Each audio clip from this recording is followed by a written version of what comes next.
The battle of the top of Group C. Will oNe lock down first, or will Astralis foil their plans? To be determined very soon, and I cannot wait for it, and neither can Jesse and Jacob. Hi. Yeah. I love the enthusiasm, and I love Jackie. the smile and the thumbs up. Oh, okay, we are excited for this matchup. Okay, so let's talk about it. Astralis versus oNe.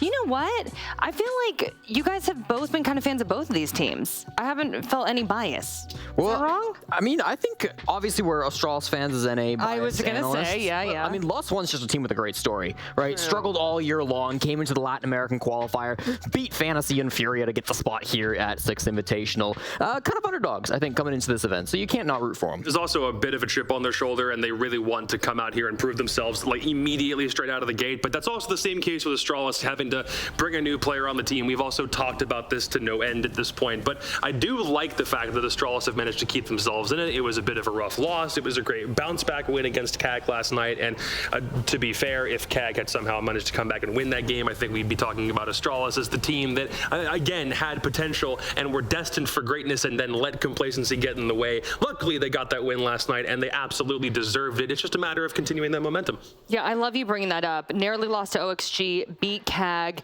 oNe is a different team, though, Jesse. Yeah.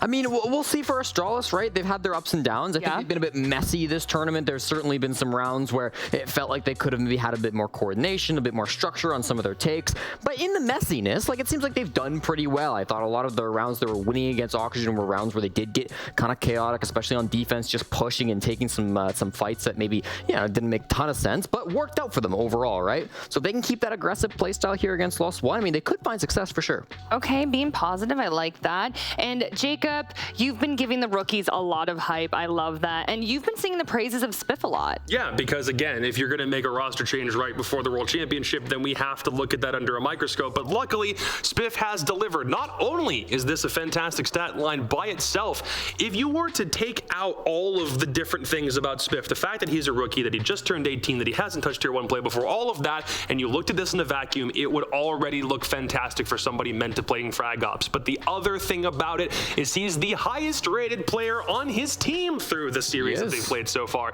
which is already a crazy stat line to think about when you consider the fact that Iconic is usually up here. He's just a little bit above Iconic, and usually Forest in the NAL has also been a name that has shown up, but it's not so much a case of Forest grabbing his team by the collar and yanking them up the leaderboards like it was back in Stage 2. It's far more balanced in terms of who is actually meant to be doing what on this team, and I'm loving the fact that we are seeing a little bit more of this balance. The only thing that I want for Astralis to do at this point is to keep on facing opponents that are going to give Spiff additional challenges so he understands what you have to do when you're up against different types of adversity.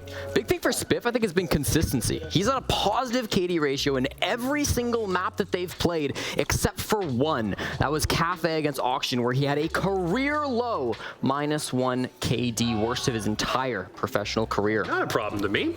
I think it's pretty good. I think it's pretty good.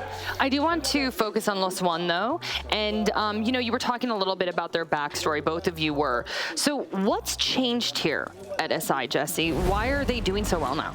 I think they're finally finding their footing. I mean, it's not like they made a big roster move coming into this event. It's not like they're really changing things up. They obviously got their new sponsor, Lost coming on to sponsor and kind of join forces with Team 1 to create this roster here.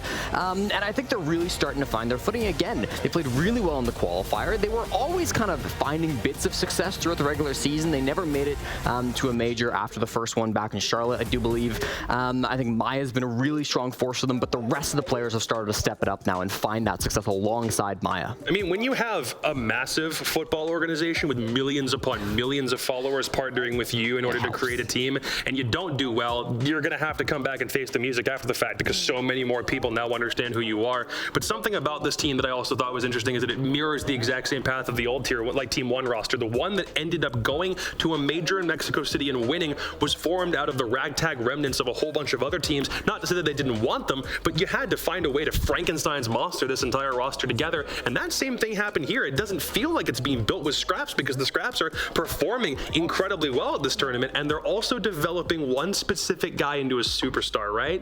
I think his name starts with M. It's like 4 characters long. Wow. So funny you said that. We've said Maya a few times now. Jesse, I know that you've done some research and you really want to hone in on Maya. I do. I want to hone in on a couple players. And Dash? Maya and Dash. Maya's obviously the one that people are going to think of when they think of the Lost for One big fragger, because he's been good all year long, and he's been kind of that star player for them. But I just want to compare him to Dash, who's also a fragger. He also gets in and gets his kills. Only 2 kills less than Maya through this event, so they're both up there getting involved in the action. But they play so differently in their styles, right? Maya is the mechanical god. He goes back and forth. His headshot ratio is incredibly high, 76%. Yana, Oryx, these are operators that really require mechanical skill, getting in there first, doing well. Obviously, his stats back that up. And then Dash, also ridiculously well, right? 54 kills, 104 EPS. He's doing well. He's getting his kills. But the headshot ratio is way lower. He's playing ops like Nook and Azami, which require a little bit more thought. They require a little bit more kind of back and forth. It requires a little bit more, you know, some of that utility game coming forward. So I think it's interesting to watch these 2 players play. They've also got Loban, who also has quite good stats. One of their third kind of fragger coming in there. But I think it's just interesting that you can have 2 players who do such similar things results-wise. They're both getting quite a few kills, but their play styles are so separate. Think about where we are at this moment right now and wonder whether any of these guys on Lost One will suddenly develop into the superstar that we think they might be in the future. We didn't know if any of the guys in BR6 back in the rise of Brazil over the course of 2021 were suddenly going to turn into household names and maybe even, I don't know, fly across an ocean to join a European team. We're looking for guys on teams like this that have been underestimated for a while to shine in an environment like this, because a lot of people were probably putting Lost One at the bottom of their bingo cards for this event, and suddenly we're seeing them do things like they did against CAG and BDS. I'll make the point that Lost One should be winless right now because they had map 1 theme park against CAG go all the way to overtime match point, so by the skin of their teeth they end up winning that series, and then they play BDS. And what did they do against Shaiko? They make him look a little bit more mortal than usual. He's still rocking a 1.5 KD for the event, but they still took points off of a team that is favored to win this event, or was coming in by a mile by comparison to plenty of other squads in Europe. So we're looking at a Lost One squad that has the beginnings of something great, but it's a matter of keeping that exact same form consistent over time. Can they do it? I think they have a pretty good shot. Okay, well, we're taking a live look at the play area right now. Our teams are getting ready to go. They're doing their huddle again. If we cut back to Astralis cams, they're doing their huddle. Plushie. I love the plushies. I think it gives a little bit of a buff, but that's just my expert opinion. But okay, as you guys can see, the map in info is up right now. Oh, wait. All right, Jacob, what are your thoughts? I'm seeing a problem here. Astralis typically have 2 permaban maps. They've banned one of them, but the other one has slipped all the way down to Decider. They've gone for theme park, which I think is fine. I think the fact that they've already played it in this tournament and won, it's a good sign for what they're able to do, like past that, but I only see 1 permaban here, Jesse. Yeah, it looks like a pretty good map ban phase for Lost One. Their pick ended up being Border. It's a map that made up more than half of their matches in BR6 Stage 3. It was a 3-2 record before coming into SI, and then they beat CAG 7-2 in their very first match of the tournament. So very comfortable map for them on that. And then, yeah, Clubhouse getting to the Decider. I'm just worried about a map 3 because this is a map that they have deliberately banned every single series, save for one, the Charlotte Major Grand Final, and they played it against Dark Zero, thinking that they had some interesting strats and lost it. So if we need a map 3, I don't care how hyped up Iconic is going to be. Maybe. All right. I love this so much. Jacob's like, that's nice, but yeah. I mean, Jacob's not wrong. They're going to need it. They're going to Clubhouse, a map that Lost One are on a 5-game win streak on too. It's not like you're, picking or having the Decider be your permaban against a team that's also not great at it. Lost One, 5-game win streak on Club, undefeated since the Charlotte Major. Now, a lot of their opponents were kind of the lower teams in Brazil. They beat Double O Nations, Guardians Imperium, INTZ, Black Dragons, and 6K, who are from Mexico. I mean, there's some rough teams down there, some Challenger League Brazil teams as well. But all in all, still a good record, right? It's not a map that Lost One are scared of. So I'm ready for Astralis. I'm ready to see what they've got. I'm loving Astralis' spirit right now. I mean, if Lost One gets this win, they will lock down first, right?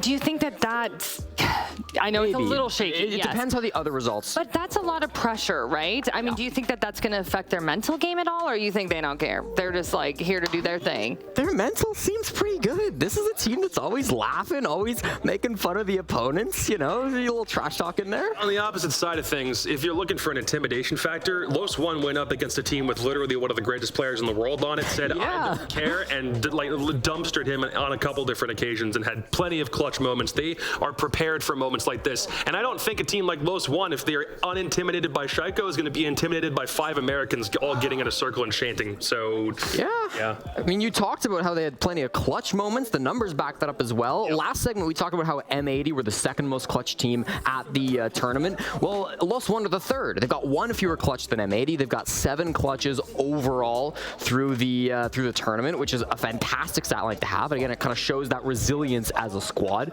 the way that they're able to come back and win some of those rounds that maybe they shouldn't have. They've also got the 4th most kills per round of any team at SI, averaging 3.79 kills every single round. They're frag machines, and it's not just one player that really carries the squad like it is on some other rosters. It really is a team effort. Maya, Dash, Loban kind of being that 3-pronged spear that do the majority of the heavy lifting. Okay, I do want to talk about predictions a little bit. I know some analysts hate it, some love it. I think you both actually kind of enjoy doing to be predictions. fair, I built a whole career about getting predictions wrong.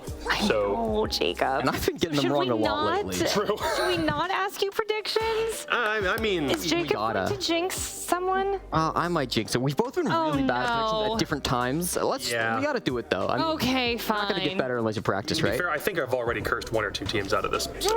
All right, well, we'll just roll with it then. Jacob, who are you cursing or jinxing? No, I'm kidding. Well, ultimately, I said that Los One were the probably poorest team from Brazil that were at this event, and I do think I stand by that, but I also look at the things that Astralis is doing and wonder how long that's going to last for. I think they've had a pretty decent set of challenges, but I also think you can't underestimate any Brazilian team at any level, and I wonder if Astralis is doing that here, because we've seen them be incredibly resilient in both of the games that they've played so far, and it's been nice to see Astralis get a bounce back, but that was against a CAG team that very, very clearly has both attacking and defensive deficiencies. And I don't really think there's one particular thing you can look at for Los One that is a big problem. They seem to be just as good as everybody else in every major category, and they don't have one big thing that you can exploit, and I think you can find that more with Astralis, especially when it comes to pressure moments. It might just be me. I think I'll take Los One just kind of on a whim here.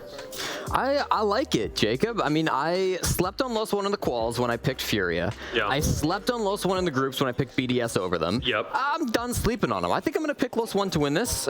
We might be both cursing them, but I feel good about Los One. They're a good team. Which might help, just, given the brand we're trying to represent here. It might help in that case, but... All right, gentlemen. Well, I believe that our teams are ready to go, and they messed up the black crop top plan on day 1, but today they promised me that they're both going to wear their mesh shirts, so I can't wait to see it.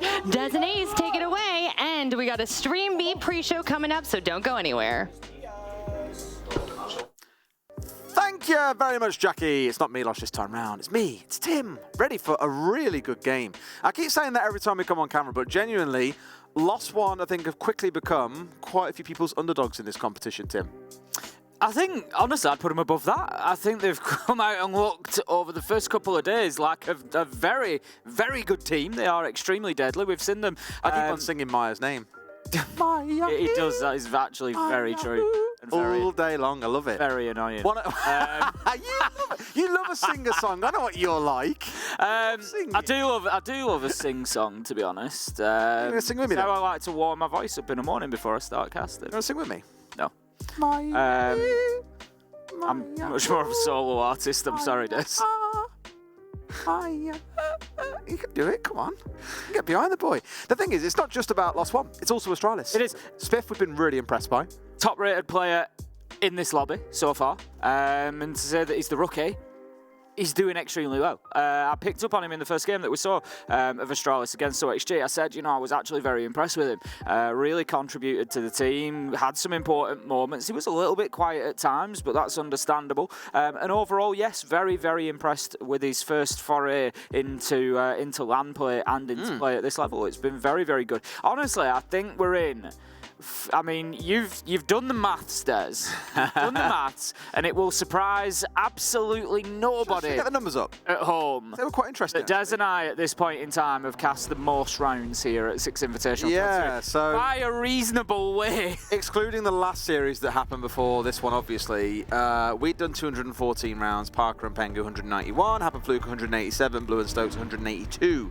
Now, we did have that big, massive 43-game banger last night that definitely added about 15 on the tally, but we still would have had the most even without that there. Well, I've got a feeling that number is going to continue creeping up. Okay. And I think that we're very possibly going to see all 3 maps. I will say the same thing about Astralis as I said for Astralis playing Cyclops, which turned out to be right, which was that I think Astralis are the right sort of team to play against the Lost One. And for the same reason that I said they were the right sort of team to play against a Cyclops. They're very good at adapting.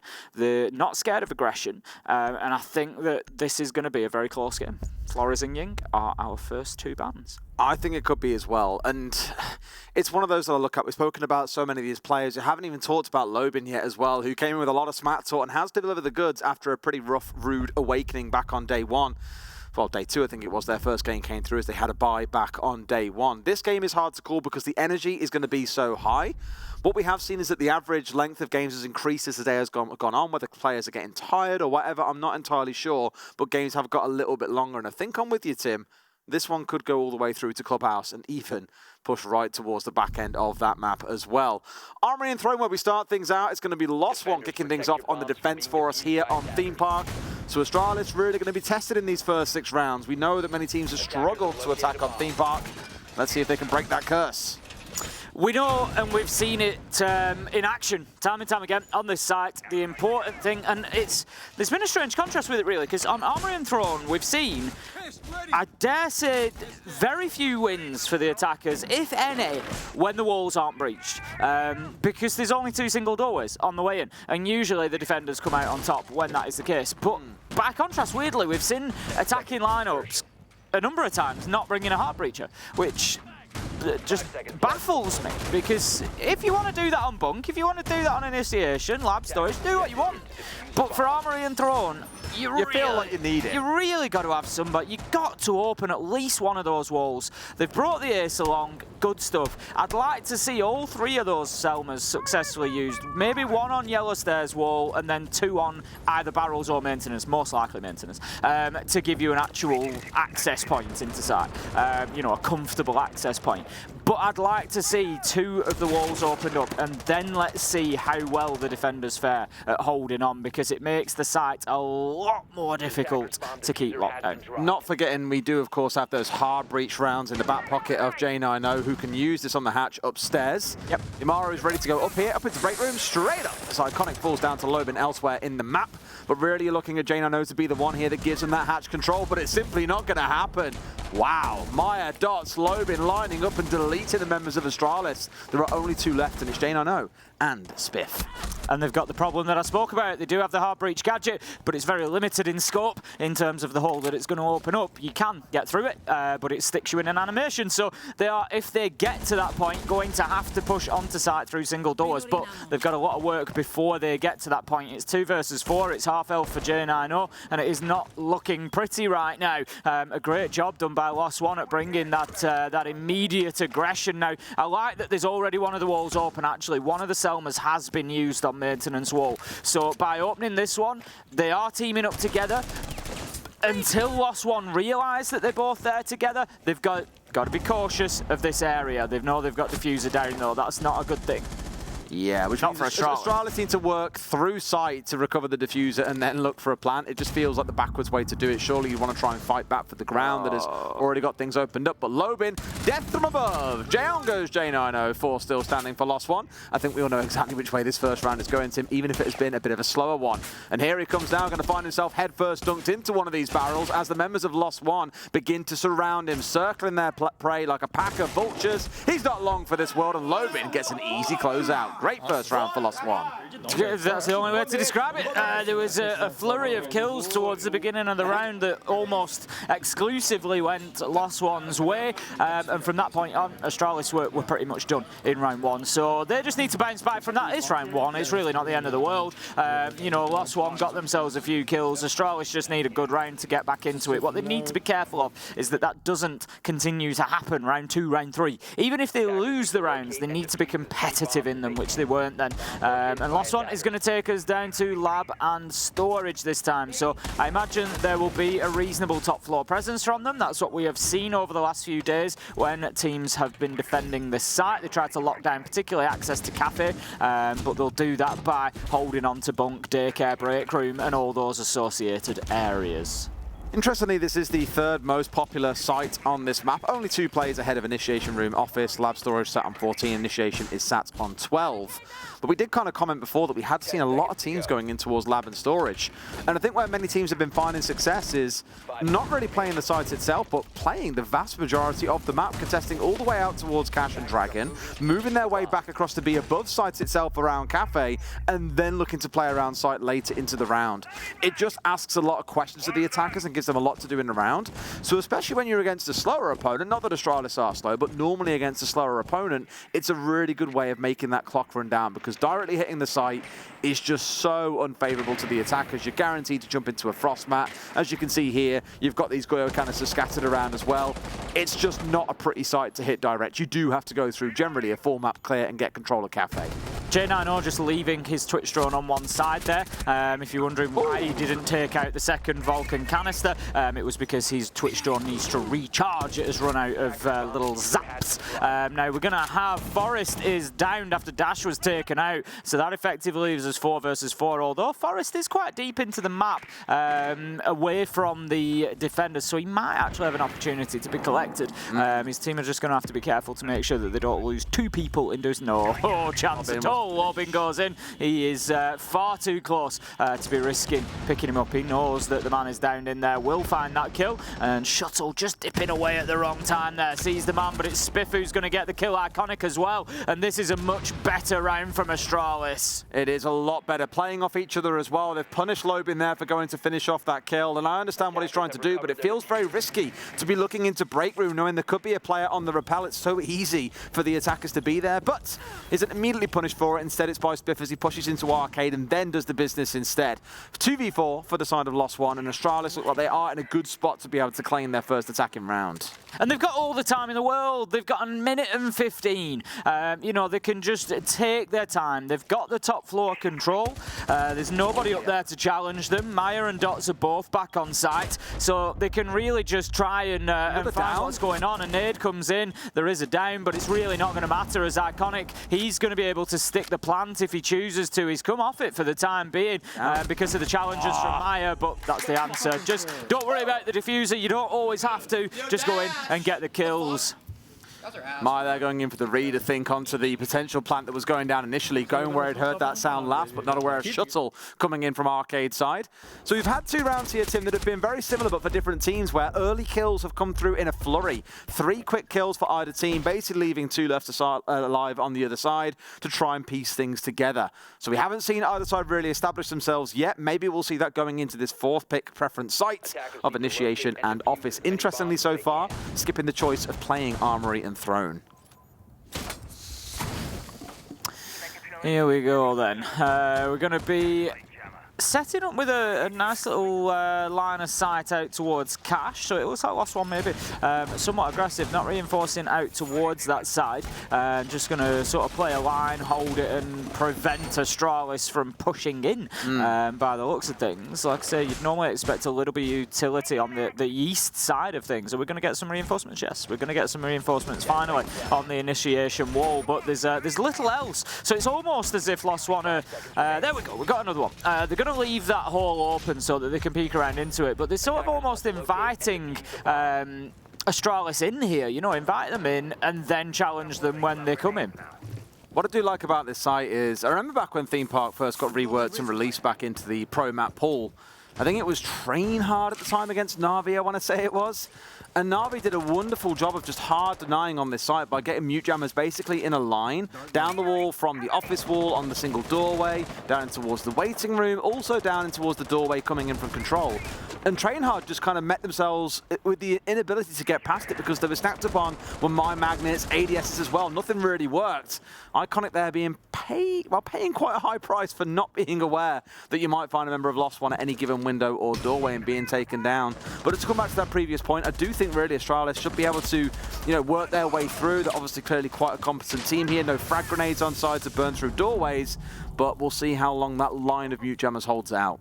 Spiff has taken down Maya to level things up, leaving us in a 4 versus 4 now then. This could be good from Forest. He's sneaking up the yellow stairs at the minute, and I'm not sure that Lost One are aware of his position. Obviously the site is on initiation. Dots is watching in that general direction, but again, I think it's more out of habit than knowledge or anything. So there's 2 on this side, at least for Lost One, that could well be caught out if Forest can establish himself at the top of yellow stairs and just hold that line of sight down there. He's going to pick off a lot of rotates potentially. Surely Dash at this point is aware of what's going on. Another one straight onto that window to give him the information that he might need, but there's Astralis on the march forward, and they find 2, almost a third, but Dash a little more responsive. Now angling himself out here as there is a push coming in towards the left, sees one on the right as well, finds his head. J90 decapitated by Dash, and we're down to a 2 versus 2, Tim, the closest round we've had so far. I love that from the Azami, just a brilliant example of that gameplay. Forest though, he does not need much of an opportunity, seeing just a pixel of Rise and ripping his head off over the top of the Kiba barricade,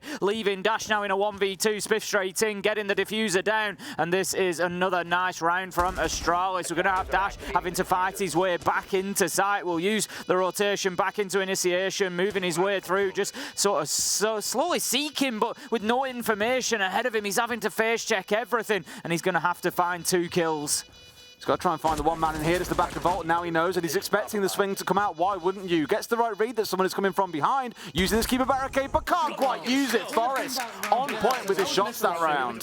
That was great movement from Forest there. As soon as Spiff had the engagement, you saw Forest was at the top of Dragon Stairs. Spiff has the engagement, makes the call out, is near vending machine, and straight away you can see Forest move through control into initiation, and basically is creating that 180-degree crossfire. So there is nothing that could happen. I guarantee as Forest was moving across there to make that challenge, Spiff was stepping up to the doorway to challenge from the other side, and it was really well played from Astralis. It was just a great bit of movement overall, I thought, because it looked so calm and peaceful for about 60 seconds in the middle of that round, and I was like, okay, when do Astralis spring the trap? And sure enough, you saw them all mobilize, spring to life at the same time, and collect a couple of kills that just completely removed the presence that Lost One had throughout the map.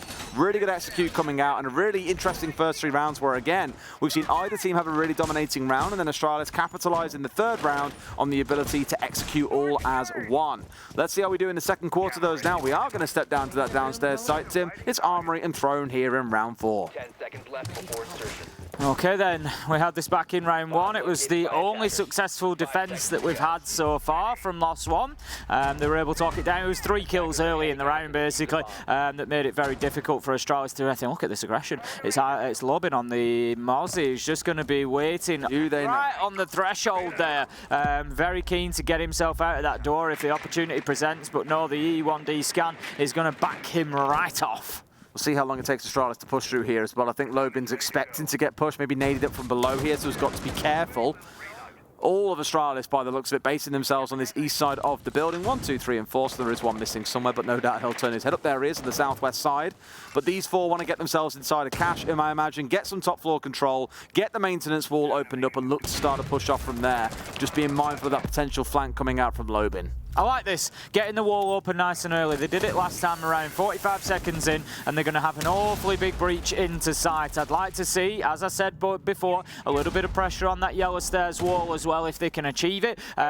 Just give multiple angles for Lost One to worry about. Dots is getting really aggressive on that breach, but I think they might be aware of it here. Shuttle just popping another E1D scan potentially to prevent that. He goes through the smoke, just taking a breath of it. Just a little pre-fire, doesn't get his his man because Dots is in behind the shield. He's going to come back, and this is a real back and forth on that breach. Really good read by Dotso as well to get back in behind that shield and tuck himself in, and he's the one going hunting here. Finds Forest, calls the trees. 5v4 for Lost One. That's really well played from Dots there, coming away with that kill. J9, no! Absolutely beautiful prediction of the location of Dash there to take him down. Lobin able to find Spiff, and Lost One keeping their man advantage at 4 versus 3, but Astralis have made a lot of good progress towards site at the minute. If they can win this fight, which they do, but Rise is there for the trade. Perfectly done, Lost One. Really well played this round. I think there's a good, healthy measure of aggression, knowing when to pull back, playing for trades, for example, that have got Lost One into a 3v2. But I cannot count Astralis out yet. Even with 2 on the board, they are still lethal. J9 know with the right sort of idea that there is someone sat inside of this room who's trying to bait out the swing. The swing comes in. Rise is the one to get the kill. And Iconic has got it all to do against 3 with 45 seconds on the clock. Something tells me, Tim, it's an impossible task. It's very unlikely at this point, especially without Rise being dealt with. He needs to get in here and win this fight. Rise has hit his shots well in the first 2 times we've seen him engage. You rat! Iconic. You rat! Certainly trying his damage, and Rise is able to close that one out. Triple kill for him in the round, and to be honest, it was a pivotal performance from Rise there in round 4. Lobin being challenged at the top of Dragon Stairs, Rise on hand to support, and then just took out the rest of the push from Astralis across the top floor, holding it down. And Astralis, I'm not going to say a missed opportunity there, but I like what they did at the beginning of the round. They got the pressure onto site, they, gave them something to think about, but the response was great from Lost One, to be fair, particularly the step out of Dots from site to get that kill onto Forest. I think that, and also the trade from Rise inside of Initiation. This is why when at the very start of the round I said, you want that top floor control, you want to start working your way forwards from there, you need to get inside cash. They paid for not having that control around Dragon. Lobin was always going to be a threat. They couldn't push in through the single door on that side of the map, meaning the only real option for Astralis was to go through the breach. You need more than 1 point of ingress, otherwise you will pay the price. So really, Shuttle had no choice but to try and push Lobin, unaware that there was a player slowly working his way through Initiation in the form of Rise, and even though they found Lobin, Rise wasn't taken out. Then you saw the follow-on gunfights that had to come from that, where 2 other players had to go after Rise, and neither could find him. So paying the price there for not clearing the full map. I completely get they want to try and go direct to site and not play like Kiss Chase all around the entire map, for example, but Lost One are going to punish you if you don't force them to stay away. This is where things like you're seeing in this round, the Dakabi, the Jackal, maybe looking towards something like a Nomad as well, may come in to help them throughout this game. Lobin again aggressive on that door. He's just going to barricade that off. Again, deciding enough is enough. The opportunity not presenting itself, so he's not going to overcommit to it. And I like that from Lost One. They do like to bring the aggression, but they don't get silly with it. They'll see if the opportunity is there, but if it's not, they don't try to force it, and that's good. We're going to have Astralis trying to get themselves into break room here to begin with. It's going to be another top floor clearance, but they need to be careful because there is a lot of manpower and a lot of presence over there from Lost One to try and prevent. So we've got the rotation through to Initiation, and we've got a little bit of backup as well coming in from Lobin on the Malusi. Just the one little hole being opened there by the Salma because it's just dropped into range of the mute jammer. Of course, now circular rather than cylindrical like it was before. So it only gets up one hole gone, but they've managed to get rid of the jammer on the other side, and now they can keep on marching through with the drones, as well as a much wider berth on which to take firefights through that breach.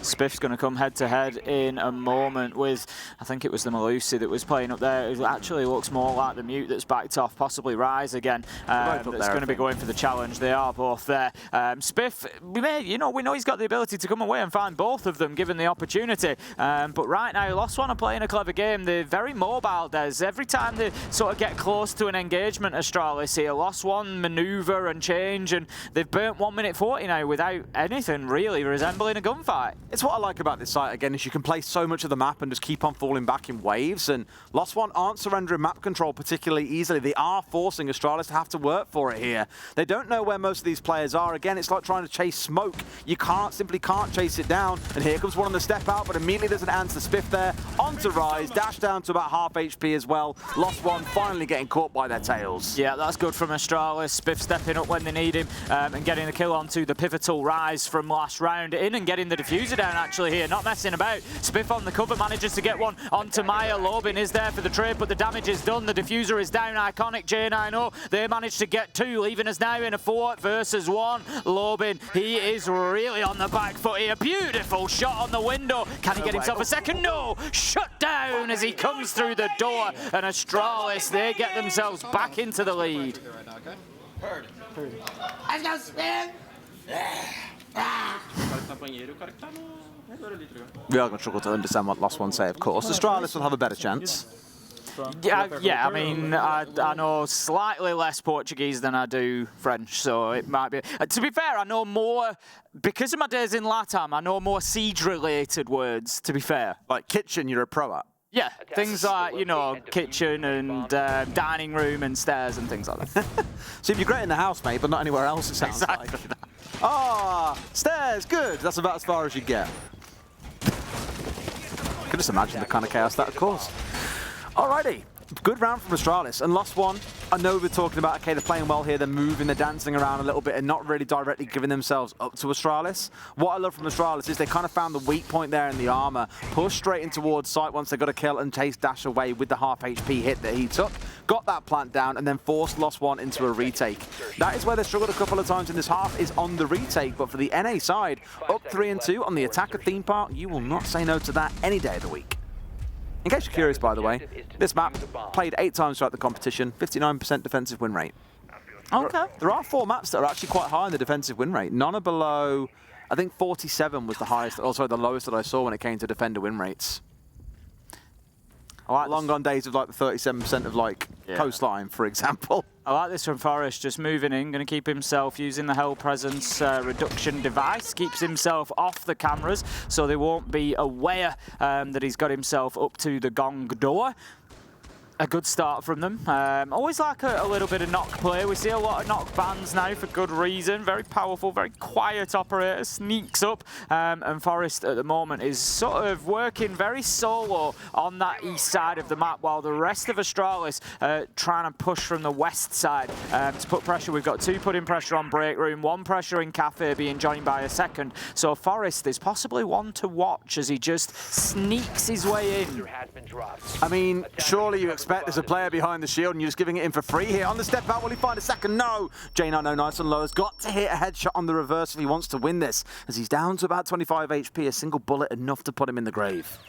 Forrest is making slow progress, but he knows there's a man ahead of him, but the barbed wire could be his undoing. He moves up very quietly through, around the Kiba barricade. This is fantastic work. They've...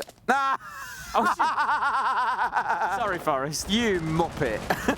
I really didn't think that they had any idea he was approaching, but obviously they were sat watching the angle, so it just didn't matter. I love that so and Forrest gets cut down. That is the true caster curse there. J9O doing some good work. Maya's actually going to be downed in that back and forth, unlikely to be picked up, I think. Dash just managed to find one. Iconic and J9O getting aggressive and finding a trade there. Dots is in on the action as well, and that leaves us now with a half-health J9O, 3 to kill ahead of him, and unlikely to see anything other than a 3-3 half. Absolutely. Trade for trade for trade around this cafe battle here that ultimately has gone in Lost One's favour. They did win a gunfight elsewhere as well, which has put them into this 3 versus 1. It has created a little bit of room for J9O to work his way through sight, but equally on the side of Lost One, why would you try and get too aggressive? Wait for him to expose himself, take the freebie, and convert the heart 3-3. Good though for Astralis, I think overall they'll be happy with how that's gone.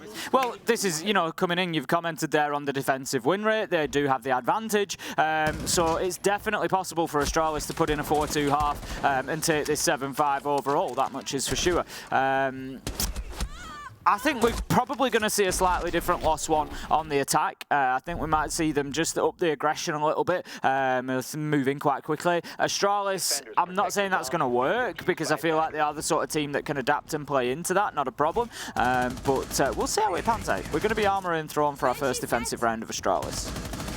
Let's see how things shape up here with Lost One on the attacking side. And equally, how Astralis look to play undefensively, because I think Lost One have played very loose around the map for the most part. The one thing I do love is that although they've played that very loose style, they have tried to keep themselves in trading range at all times. I give that to both sides, actually. Really good plays around the trades in that first half.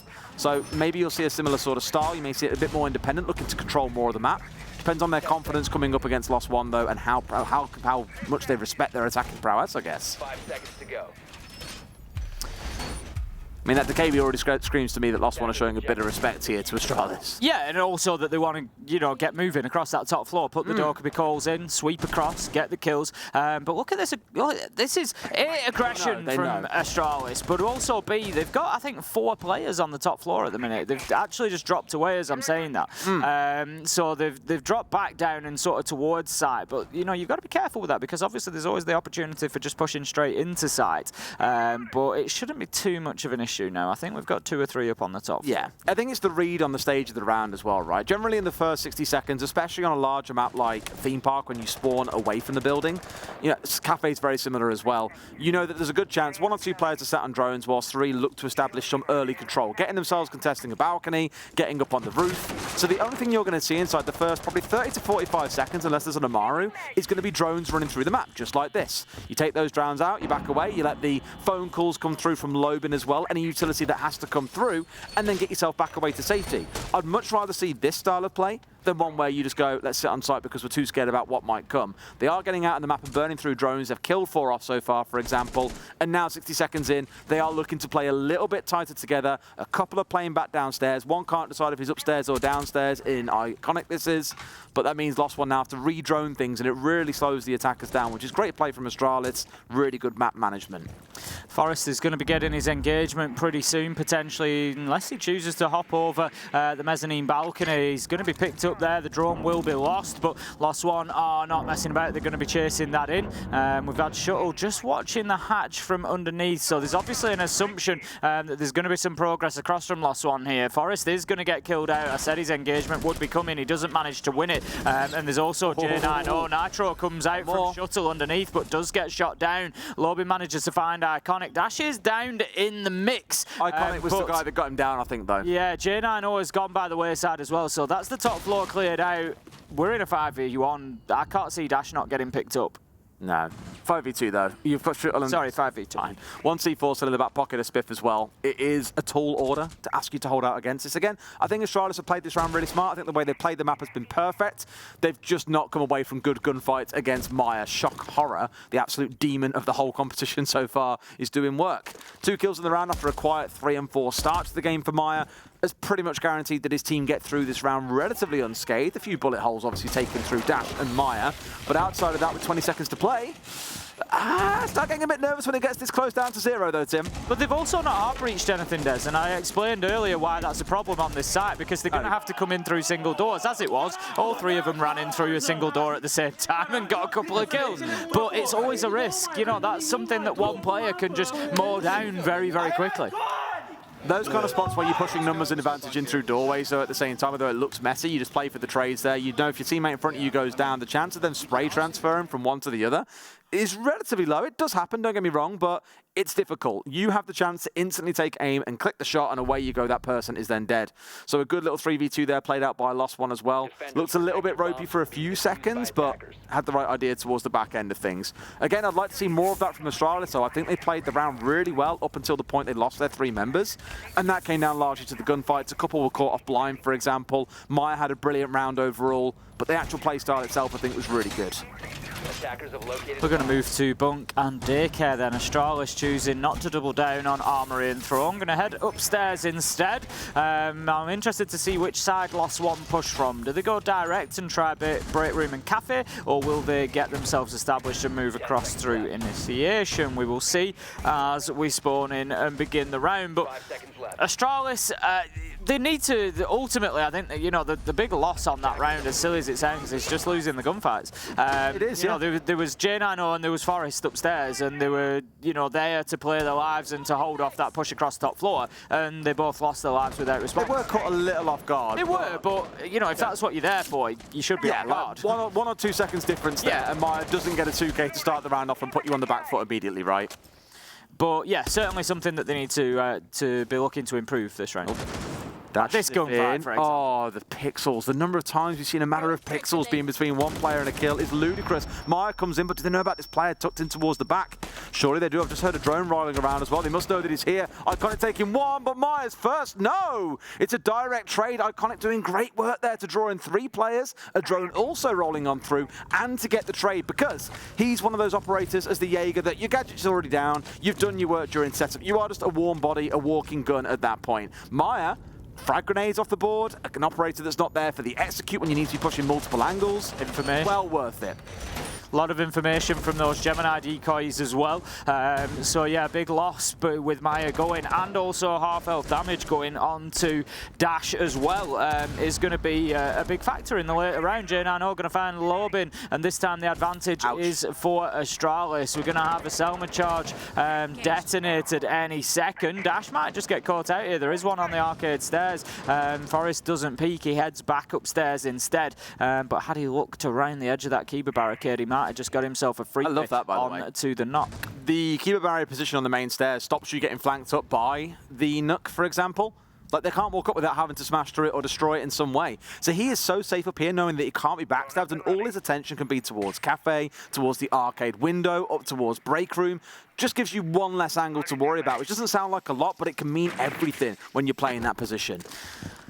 Somebody finally got the Twitch drone, but a little bit of damage was done. Some utility lost. That sends in a nade. We've got him also looking just underneath there, trying to find anybody he can through the drone hole, just looking for that cheap kill to level things up. But still, it remains 4 versus 3. Going to sacrifice a drone. That's quite a heavy cost there to be taking the laser gate down so that Rise can push through that double door. And I mean, he needs to, I was going to say, he needs to be pushing that fairly soon. He doesn't want that getting reactivated and the drone being a complete waste of a loss. Absolutely not, but they're into a good spot here, it feels, actually, to hit site. Although they can't really look forward towards daycare, Bunk is an option until Spiff shuts one down, and now they're forced into gunfights. Doubling up for a little bit of a trade. There's one on the ground. What an absolute rat. Down goes J90, 2v3 for Lost One with 15 seconds to play. Make it a 1v3. Great hold by Spiff, especially in this round. It looks like this is it for Lost One. Rise is going to try and make a plan happen, but this one is pretty much done. They've ran the clock down here. They've forced him into uncomfortable situations, and they'll get the shutdown. Great round by Astralis. Spiff has done an amazing job there. On the door into Bunk, he's just sort of peeked, he's held them back, he's not overcommitted. It'd have been easy for him to lose his life there, for him to keep having a look, keep trying to get those kills. It's, you know, you sort of, your head gets into it and you're in that fight and you're really trying to come out with a win for your team. But no, he was very, very patient on the door there. Did exactly what Astralis needed, and unsurprisingly, we found ourselves at 4-4 on the scoreboard in what is turning out to be another very close game, Des. Absolutely. Now, we're going to this site that has been a bit hit and miss. I understand why teams like it. I understand why it's becoming and growing in popularity. I still think it's like half the pick rate that we've seen of Bunk Daycare, for example, with Armory Throne obviously being the most popular. But what I like about it is it does give you the ability to play large parts of the map.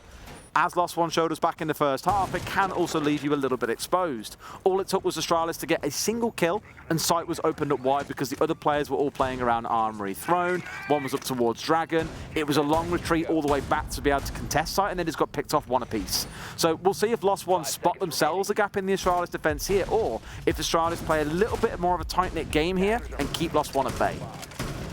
We get into the action phase, and somebody is going to give themselves a sizable advantage by winning this round.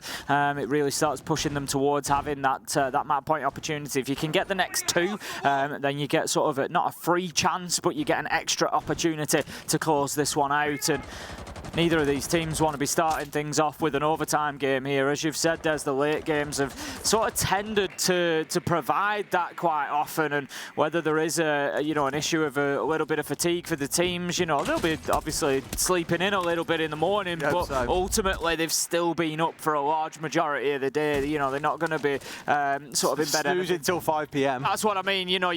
It's not going to be like a 10 a.m. game where you get up, you've been up an hour or 2, and then you start playing your game. You're going to have been up a large portion of the day, so it is going to be a factor. Now then, we're going to lose a Selma charge there. That's not ideal. Tried to just open up the walls into Bunk there so they could play from that break room rappel. Dots has actually moved away as soon as he threw that. It was a throw and forget for him, but it didn't get forgotten. It got shot off. It did indeed. Instead here, that initiation wall getting opened up in towards Bunk. It's a way to try and break open some of those longer sight lines that run through the entirety of Theme Park, right deep in, to try and keep a couple of players at bay. Dash is having a little bit of a dance-off here and gets jumped out on by nice. Forest. Man, that guy's got some big gonads.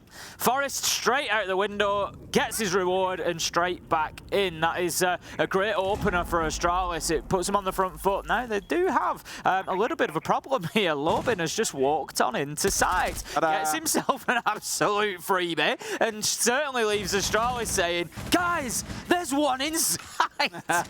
The problem is support line a little bit cut off there. No one else can back him up, and Forest proves that point. Taking down Lobin without so much as a whisper. Dots finds one, instantly traded out by Shuttle, mind you. Is this constant back and forth between these two teams. Myers dead from the hatch. Forest into another. Astralis starting to build a bit of momentum now, Tim. Yeah, Astralis looking pretty good there. Much better than I think for the last couple of defensive rounds. They were really in control, I felt then. Massively so. Wrapping it up to 5-4. Still far from over for Lost One. Still got a lot of room to battle back in. Still got the timeout to make use of on both sides if required. But it just feels, again, Tim, we did say it might be a long series, and we are boiling up towards that 12-round mark. I think I said 40 plus to you, didn't I? When we were talking about the rounds that we'd counted, I said the rounds that we casted. Sorry, I said I had a feeling that tonight might be another 40 plus between these two, but we'll see. The first one's looking like it could well be 12 at least, so that certainly puts us on track. But you know, we never know. Something might change. We might get a 2-0. We might be blessed with an early night because we've got the morning shift tomorrow as well. But we don't mind. We don't complain. We've got used to it at this point, Des. Yeah. I mean, I don't think Medics has. He's got himself like set up with the tent. He's got a sleeping bag. He grabbed dinner, and I advise you best get breakfast as well. It could be a long night. He despises us, he tells us, which I know is a lie. He loves us to pieces. Here we go then. We're into the action phase. We've got 1 over by 90 default. I think just more rotating than anything. Not going to be sticking out in that area for too long. Just jumps over Dragon Stairs and heads downstairs. We see the silhouette just ahead of us doing that. Well, I actually like the lineup coming out from Lost One in this round too. I spoke about this back in the first half for Astralis at the end of round 4. I said, you know, if you feel that you're constantly getting kind of sideswiped by the members of Lost One, a Nomad might do you well. A couple of Claymores might help. Look at what we've got in this round. A Nomad's on side, a couple of Claymores. Got the Ossa to really sort of spearhead the attack as well. It does bring a much more coordinated attack coming out of Lost One that isn't relying on so much on winning gunfights and, you know, making sure you got flank drones down. It makes things a little bit simpler so they can focus on looking forwards rather than around them pretty much constantly as they're moving through the map, just like the Solus is doing right now. That's it, just using that scanner, just checking around, seeing if there's anybody droning, seeing if there's any utility coming in that can be spotted out. Of course, the person carrying the case can be seen pretty much at all times because you can see the case. Still 5 versus 5, Lost One, not really established too deep into the map yet. We're going to have Dash moving in through lockers, looking to open up the bottom of Yellow Stairs wall. We get a bit of a gunfight ensuing. Forest, you can't be losing that one. Dash, he manages to get the job done, gives a line of sight in towards sight, and this is exactly what I've been asking for, Des. I've said countless times, please get 2 breaches open. They haven't got the second yet, but if the first is the bottom of Yellow, I would think that a second might follow if the opportunity presents. At the minute, they've extended the opening at bottom Yellow, and they might look to push directly into Pillar. They've got a thermite. Oh, there we go, they've done it! They've got a thermite, right? They're going to get through this no matter what happens at this stage, and here we go as well. Spiff almost managed to take the head of the Ossa on the way through, but shield goes down just in time.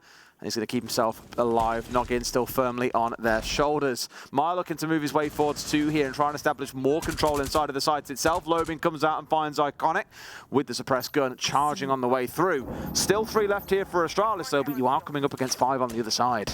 Right, come on Lost One, don't let me down Great here. shot. That's a beautiful kill from Jaina. I know I've been calling for the longest time for a team to open 2 walls properly into this site. Let's see if it pays dividends and if they can get the win. Spiff is going to absolutely slam Dash with a nice headshot there, leaving us 3v3. Astralis have fought their way back into this. The Solus at the top of Dragon is causing a problem, but I think they're aware of his location now. Lobin moving in, he's pre-firing. J9 knows he's coming. There is going to be the flash there, and bada bing, he finds his kill. 3v2, pressure coming in from those breaches. If there's one at the bottom Yellow, this could spell big trouble. There isn't though, and there is the kills coming in from Astralis. And even with those multiple breaches, it might not be possible.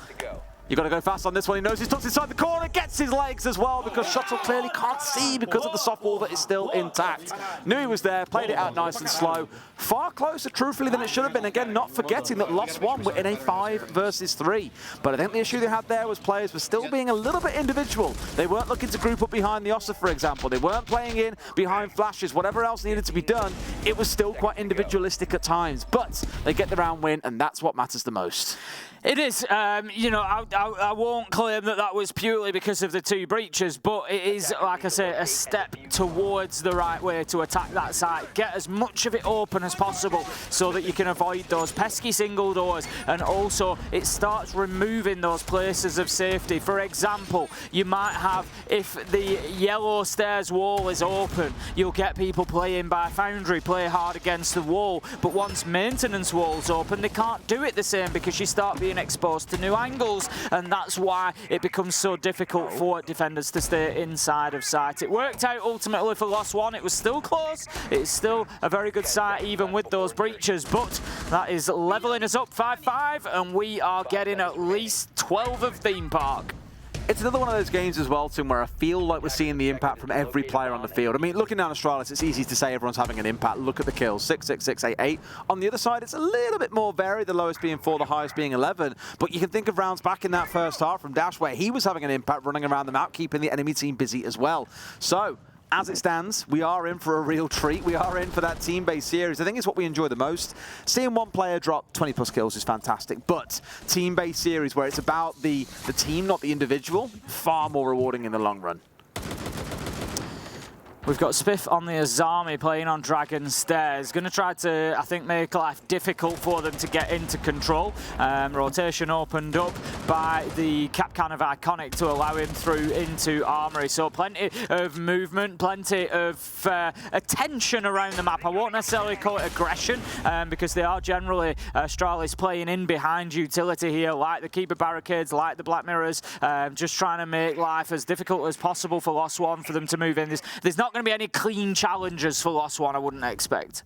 Yeah, interesting as well, we've got the Rook on side. 2 picks here we obviously haven't really addressed, which is the Glaz and the Rook. The one for Shuttle gives you a nice little HP boost. Obviously not quite the way it used to work before. Now it just juices you up that little bit extra. So in most cases, you can take an extra bullet.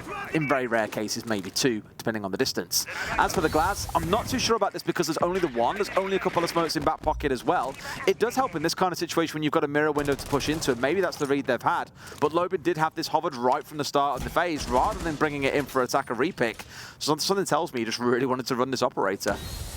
Second smoke is going to go out. I don't think he's really going to get any joy. There's nobody pushing onto the mirror window or through the door. He's just trying to pick up like maybe a long-range rotation of somebody moving through. But Astralis are playing pretty static at the minute. They're not, you know, really running around the place too much. And the opportunity has passed, really. The smoke has dissipated. And J9O gets back onto the mirror. This is a little bit of a wasted utility, you feel, from Lost One. And the kills do start to come in. Forest and Shuttle getting 2. Leveled up by Lobin and leaving us now in a 3v3. He's managed to work his way in on a bit of a flank there as well. And here we go, the push comes in from the side, and Ryze managed to get himself inside of the break room, taken down as well.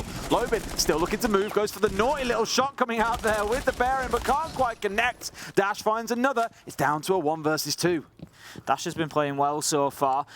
Just needs to look and find himself a couple of frags. He's going to be in a successful 1v3. Should he win? That's 1, 2. Can he get the 30? He sees him. What? Yes, he reacts. How did the Rook not know that he was there as he was stood right next to him? 1 versus 3. Unreal finish from Dash, and that gives the map point opportunity over to Lost One. I can't believe what I've just seen.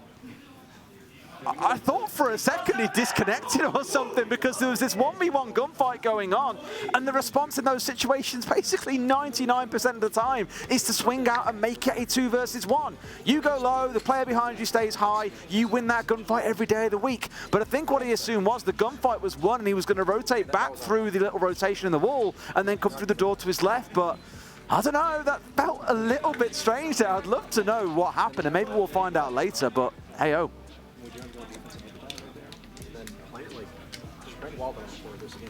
Listen, they start going split like that horizontal, we gotta play more aggressive.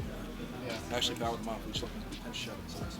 Yeah. Listen, I can bring Marcus down. Do you think they're cutting on and going really quiet now so that we can't hear them? I think there's probably possibly an element of that. They know that the listenings have been there, if you will, and obviously it's just we know what the teams are like. They want to give away as little information as possible. But. I was sat. So a couple of the analysts have been going and sitting in the actual playing area where the teams are, because in front of where their area is, where you can see the board, like the Rainbow Six logo at the front, about probably 7 or 8 meters away from that, there are a few chairs set down in front of a black curtain. The black curtain being so they can't see out into the hallway across from them, where there are TVs with the game on, where the analysts sit and watch the game itself and obviously have the ability to analyze and feedback stuff after the game. But those chairs, we've had some of the analysts sat there, and we were sat there watching Sonics versus M&M earlier. Gunnar is the noisiest little that you could possibly imagine. Every round, yap, yap, yap, really screaming it down. And we got to a point where the tactical timeout was called and he was going ballistic, like, whoa, yeah. And then they were just like, right, shut up now, because Captain Raker's come in. And he literally went from screaming to like a hard cut off and then was dead calm. It was so funny to see him go from basically screaming all these expletives and being really passionate to calming it down because he knew he was on camera. And I just wonder, what are these players doing in the round maybe that we don't see? I'd just love to know sometimes. Oh, I'm sure there's plenty. We've got Jane, I know, on the oNe. He's trying the little peek out of the threshold as well. We saw this previously. He's waiting for the rappel. We've seen this successful already, but I think Lost One are more than aware. Now, this is interesting, Des. Usually we see teams, if they bring a Monty for the first time in a late round, it's usually because they just want to try and secure a round. And that's exactly what we get in here. And you've got to wonder, is it going to do the job? Are they going to sort of cheese the round with the Montagna and just get away with it? Playing behind that shield and just cause a real problem that Astralis haven't seen so far. Got to remember that this is Astralis' map pick as well. They don't want to be losing. I think it's a good shout when you know there's a mirror on side and that there's a good chance Astralis are rolling it out again. Bring smokes, bring Monty, things that can just stare down that mirror or at least render it ineffective for a short amount of time and then look to push forward. Speaking of those mirror windows, Forrest is still running around with one of them in pocket here. I think he's waiting to see exactly where it should go down. As we know, there is one set up on this wall. Is there going to be a second stack? Surely no. Surely not. Maybe it is. Is it going to be the classic double mirror where there's probably a lot of people... It's been shot out. I've just realised, yeah, the little extinguisher at the bottom is broken, so he wants to get a second one on there. Yeah, I mean, it's an old tactic, really. It's one that probably, a lot of people watching, if you've not been playing for too long, you might not have seen it. It was popular a good few years ago. You put 2 mirrors next to each other, you open one and you play off the other. Now we tend to just leave one of the walls soft, shoot it out a bit and just play onto it like that. But yeah, it's something that I've not seen in a long time. Like you say, it might be out of necessity, the fact that they've, lost the mirror, so they've brought in another one. But Jane, I know, just going to dump out an impact nade there. Does a good chunk of damage to the Monty. Nice. And a beautiful kill onto Maya. And that's exactly what Astralis needed, Des. They just needed answers to the Monty. They just needed to render the Monty ineffective. And that's exactly what they've done. No! He's been given away by the Malusi Banshee. And that's exactly why the gadget exists. But it does all the hard work. Jane, I know, is down to a slither of HP and just looking to play a little more passive here. Backing away, holding the angle, letting the attackers come walking in towards him. I think Dot's here a little bit isolated as well. I know that Rise is still up on the field as well, but 2 versus 5, I think it's fair to say, Tim, this Monty attack has not gone the way they would have wanted. No, certainly not. It's, as I say, Jane, I know, largely ignored the Monty. It was ineffective.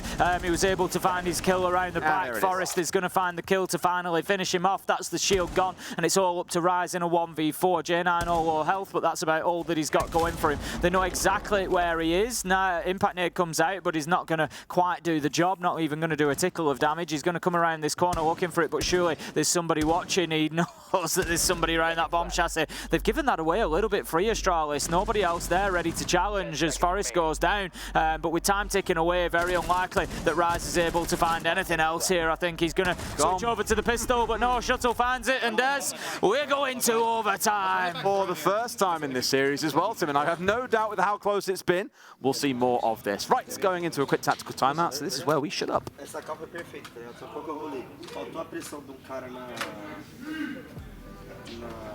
Buda comendo com vocês pelo lateral pra fechar esse cara. A gente tomou muito aqui, ó. O Drinha, esse cara fez o Renatinho. Com vocês, super baixo. A Drinha que esse cara fez o Renatinho, por quê? Na hora que chegar ali, lembra aquele ace que eu falei pra vocês de abrir só um ace Só pra fazer pressão. Vai assistir perigo? Mas era bem de queimar. Ele vai queimar. Não, ele não tava queimando, ele tava jogando da mira, não tava? Não, não tava ele tava na academia, tava na academia. Mano, se esse cara dronar, esse cara arriscar queimar, tá? Mano, você pede pra ele no cajuzinho, tá com o caju, ace, come pela porta. Foda-se. A parada é que a gente fazer mais ou menos. Dá pra gente fazer mais ou menos a mesma play, só que eu vou tirar a montanha e pegar o boneco pra trocar tiro ali, mano. Pode ser. Gosto. A bit, obviously, you know, we don't understand specifically what was being said there. People in the chat will, and they can Yeah, there will be people in chat, I'm sure, who will understand that and will probably put in it in the chat to, you know, to translate that for everybody, which is why we still shut up. But what I did pick up there is, compared to some of, you know, we've been watching sort of the styles of how the coaches do things. That was very much a discussion. It was conversational, It was very much a discussion between coach and players. It was very much, you know, here's my input, and then the players, you know, coming back with that, and sort of a back and forth, and almost seeming to sort of reach an agreement of, you know, how do we think we work through this? So another interesting point there. It is, yeah, really, really interesting. And again, I know that obviously we don't understand what they've said, as Tim said, and same as many of you at home don't, but I appreciate there are some in chat who are tuning in here and maybe watching the English broadcast, because Twitch chat's really fun on the main broadcast. There's a lot of you here. So thank you for watching, and hope you're enjoying. Here we go then, with the overtime defense from Astralis. They start on this defensive side. It was their map pick, so they naturally get to choose which side we start on in overtime, whereas Lost One got to choose where they started in regulation. And that's why now we're back here in probably what is going to be considered an advantageous situation for Astralis when they have 2 defensive rounds to play through.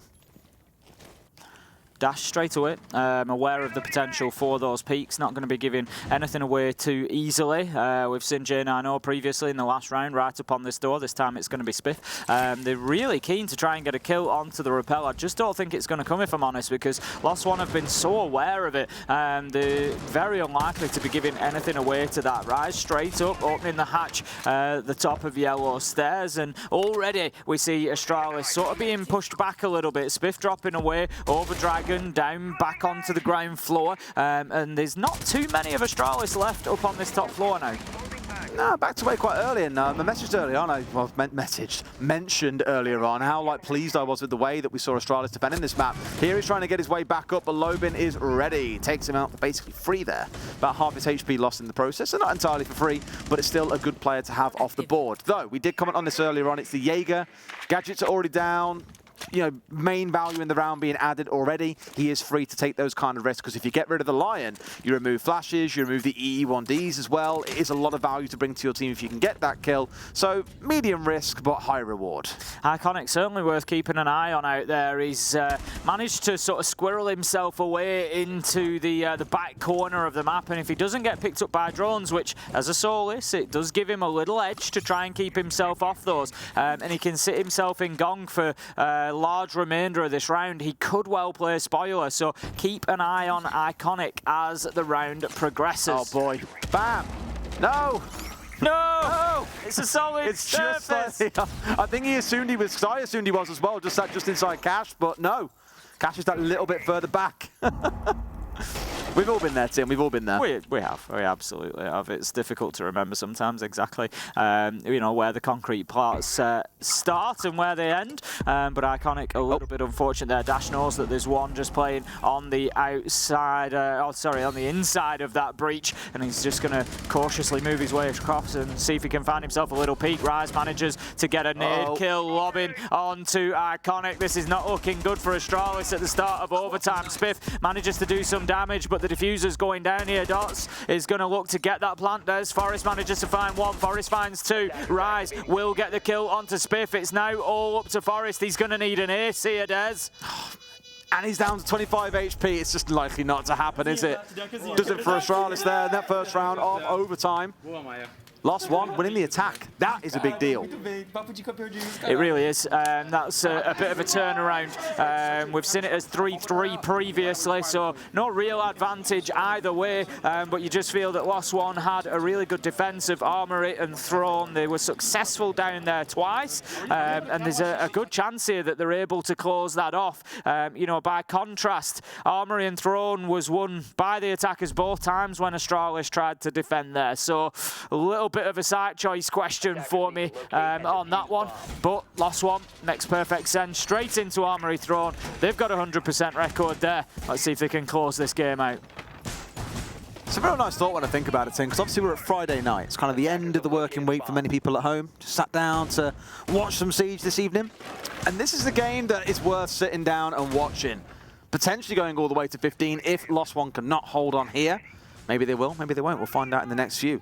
And what I love about how competitive the game has been, we've never had more than 2 rounds won back-to-back. It has been blow for blow for these two teams through both halves. A real good mix of kill-based rounds, but also objective-based rounds too. It's got a little bit of everything in it, this theme park game. Certainly has. Previously, when we've seen Astralis attacking this site, they've been very quick to try and open up at least the maintenance wall. This time, Shuttle is going to come with the Selmers. It was a late change away from the Hibana. Somebody wants to get one of these opening kills there. Somebody's desperate to get a jump out or a peek. This time, it's going to be Lobin who's looking for it. Really, really fun bit of information for you is every single time we have played this site, no matter which team was defending or attacking it, Lost One has won every single one. It's been played 5 times. They have won 5 times. Now, do you feel lucky to go for the 6th here and make it a full roulette? We'll find out very shortly. But I do feel that that advantage is there, and Astralis are the ones who need to sort of come up with a plan here, try something a little bit different. The Jackal, no doubt, is going to help towards that, but is it enough to shut down the mobility that we've seen out of Lost One throughout this game? Iconic getting the hatch open, straight back on the drones. There is a defender, I think, in and around that area. We're going to have barrels closed off. Dash with a big nitro onto Shuttle. It's not just about the diffuser, it's the fact that the hard breach is down as well, Des. I've spoken so many times so far about hard breach on this site, and Astralis, no matter what happens, are going to have to work in through single doors. And I tell you what, Forrest isn't messing about. He's going straight in, tries to get one, but no, he has to dip himself away. Spiff does find Dash. Nade goes in and clears out the shield, but still going to be able to play through and behind Foundry. And Maya manages to find a big pickup there, 4 versus 3. How on earth he found that? Must have been like a perfect angle straight through up there towards the other side to get that kill. It's 4v3, as you say, still half the round to play, so a lot to do here for Astralis in terms of time, but also in terms of, well, having to get the round over the finish line. More drones starting to roll on through here. Still a good few that they can play without in the field, 3 or 4 to be precise. And Spiff, you just can't write him off until this is done. To be fair, him and J9O both sat on 10 kills. More than capable of finding the frags they need to keep this game going.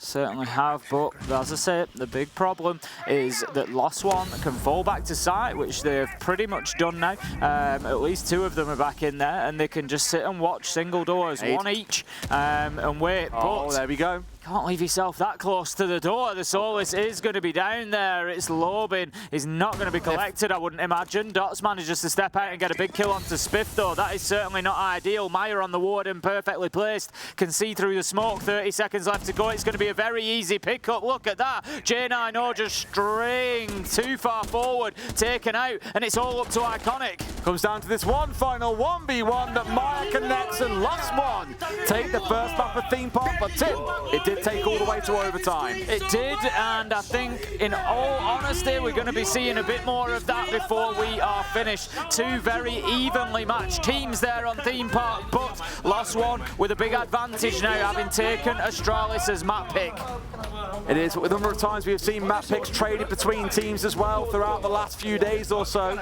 Does give me a little bit of hope that going into our next map of Border, anything can really happen. We've seen some real messy border maps, so I think it's really hard to say whether or not one team can take it over the other, but we will find out very shortly. For now, a short break. Don't go anywhere.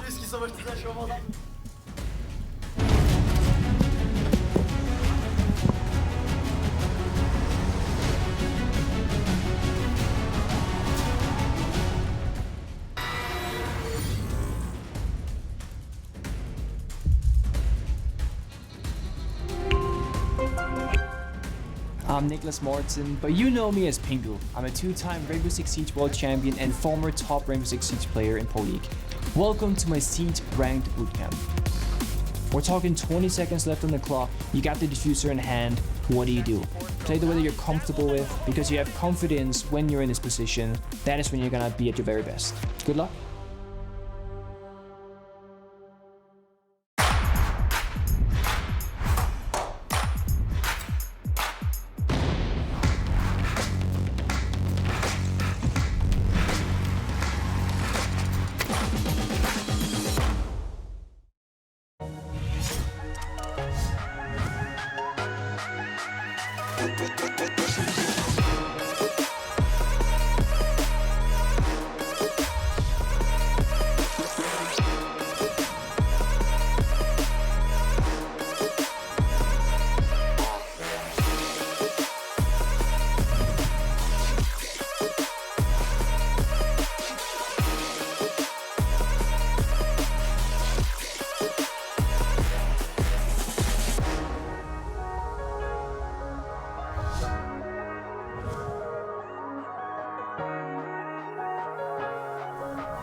back to the Six Invitational 2023. If you're only just tuning in with us, welcome. Hope you're having a good time and a good evening, and it's been a good week, and you're ready for a fun weekend because we have got a lot of Siege still to come. This is our last series of the day, but tomorrow there is a whole another day of games. Right now, we are partway through this series, and what a series it's proving to be between Astralis and oNe. oNe winning 8-6 on the last map of Theme Park. We're now going into Border, where Astralis start on the attack.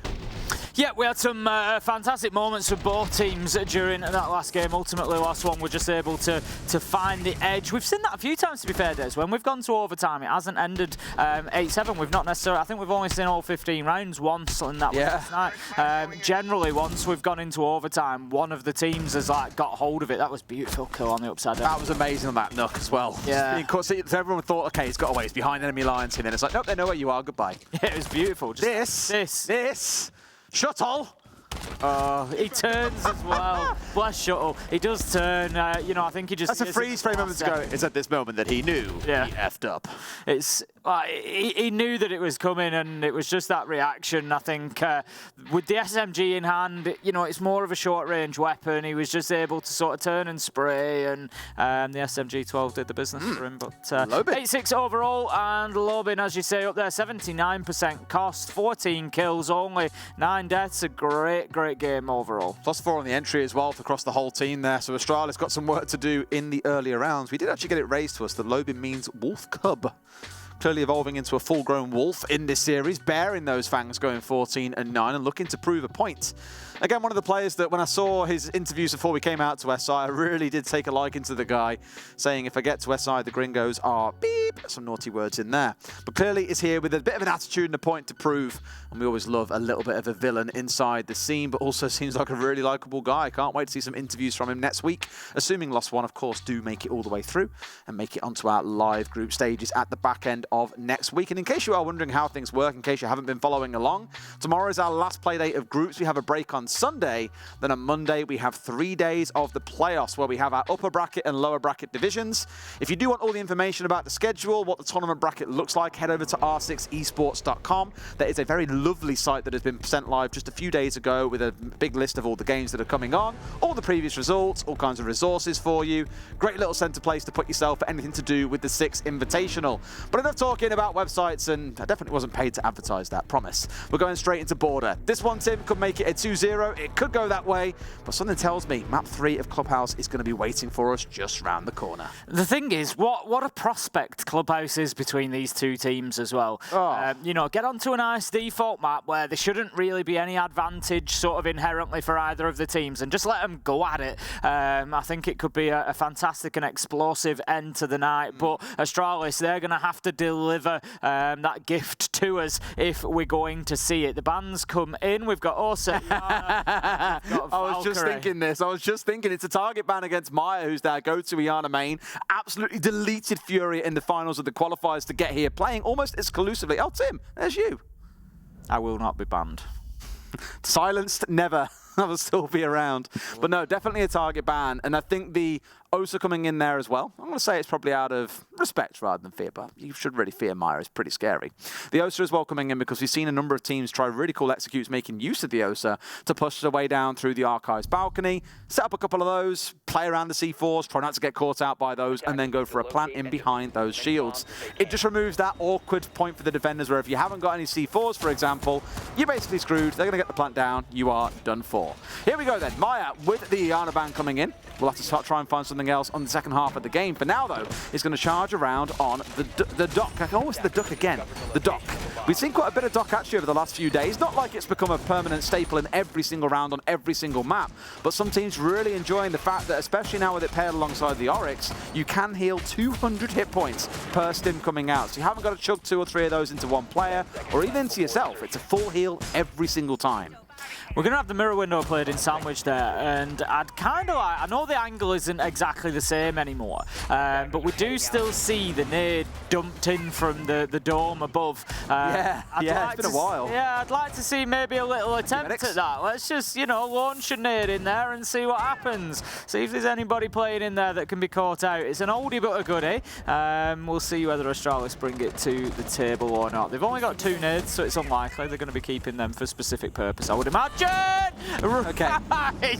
What a start. Just stood completely in the open. How's that for confidence? Yep, I'm just going to stand here. I'm going to wait for Spiff to turn up, and I'm going to slam him into next week. I remember reading about this a long time ago for another well-known shooter that many of you will be very familiar with, I'm sure.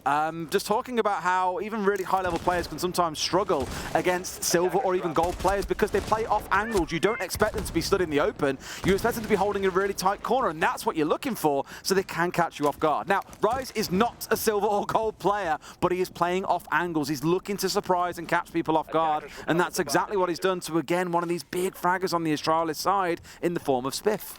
This is it. Sometimes you've just got to, you know, the key there is not the rank, it's the unpredictability. You know, is ultimately the key. And like you say, you just don't expect that sort of situation. But Iconic did manage to get Dash along the way. Shuttle is going to be down, can likely be collected. Oh boy! Need to be careful. Oh no! Go!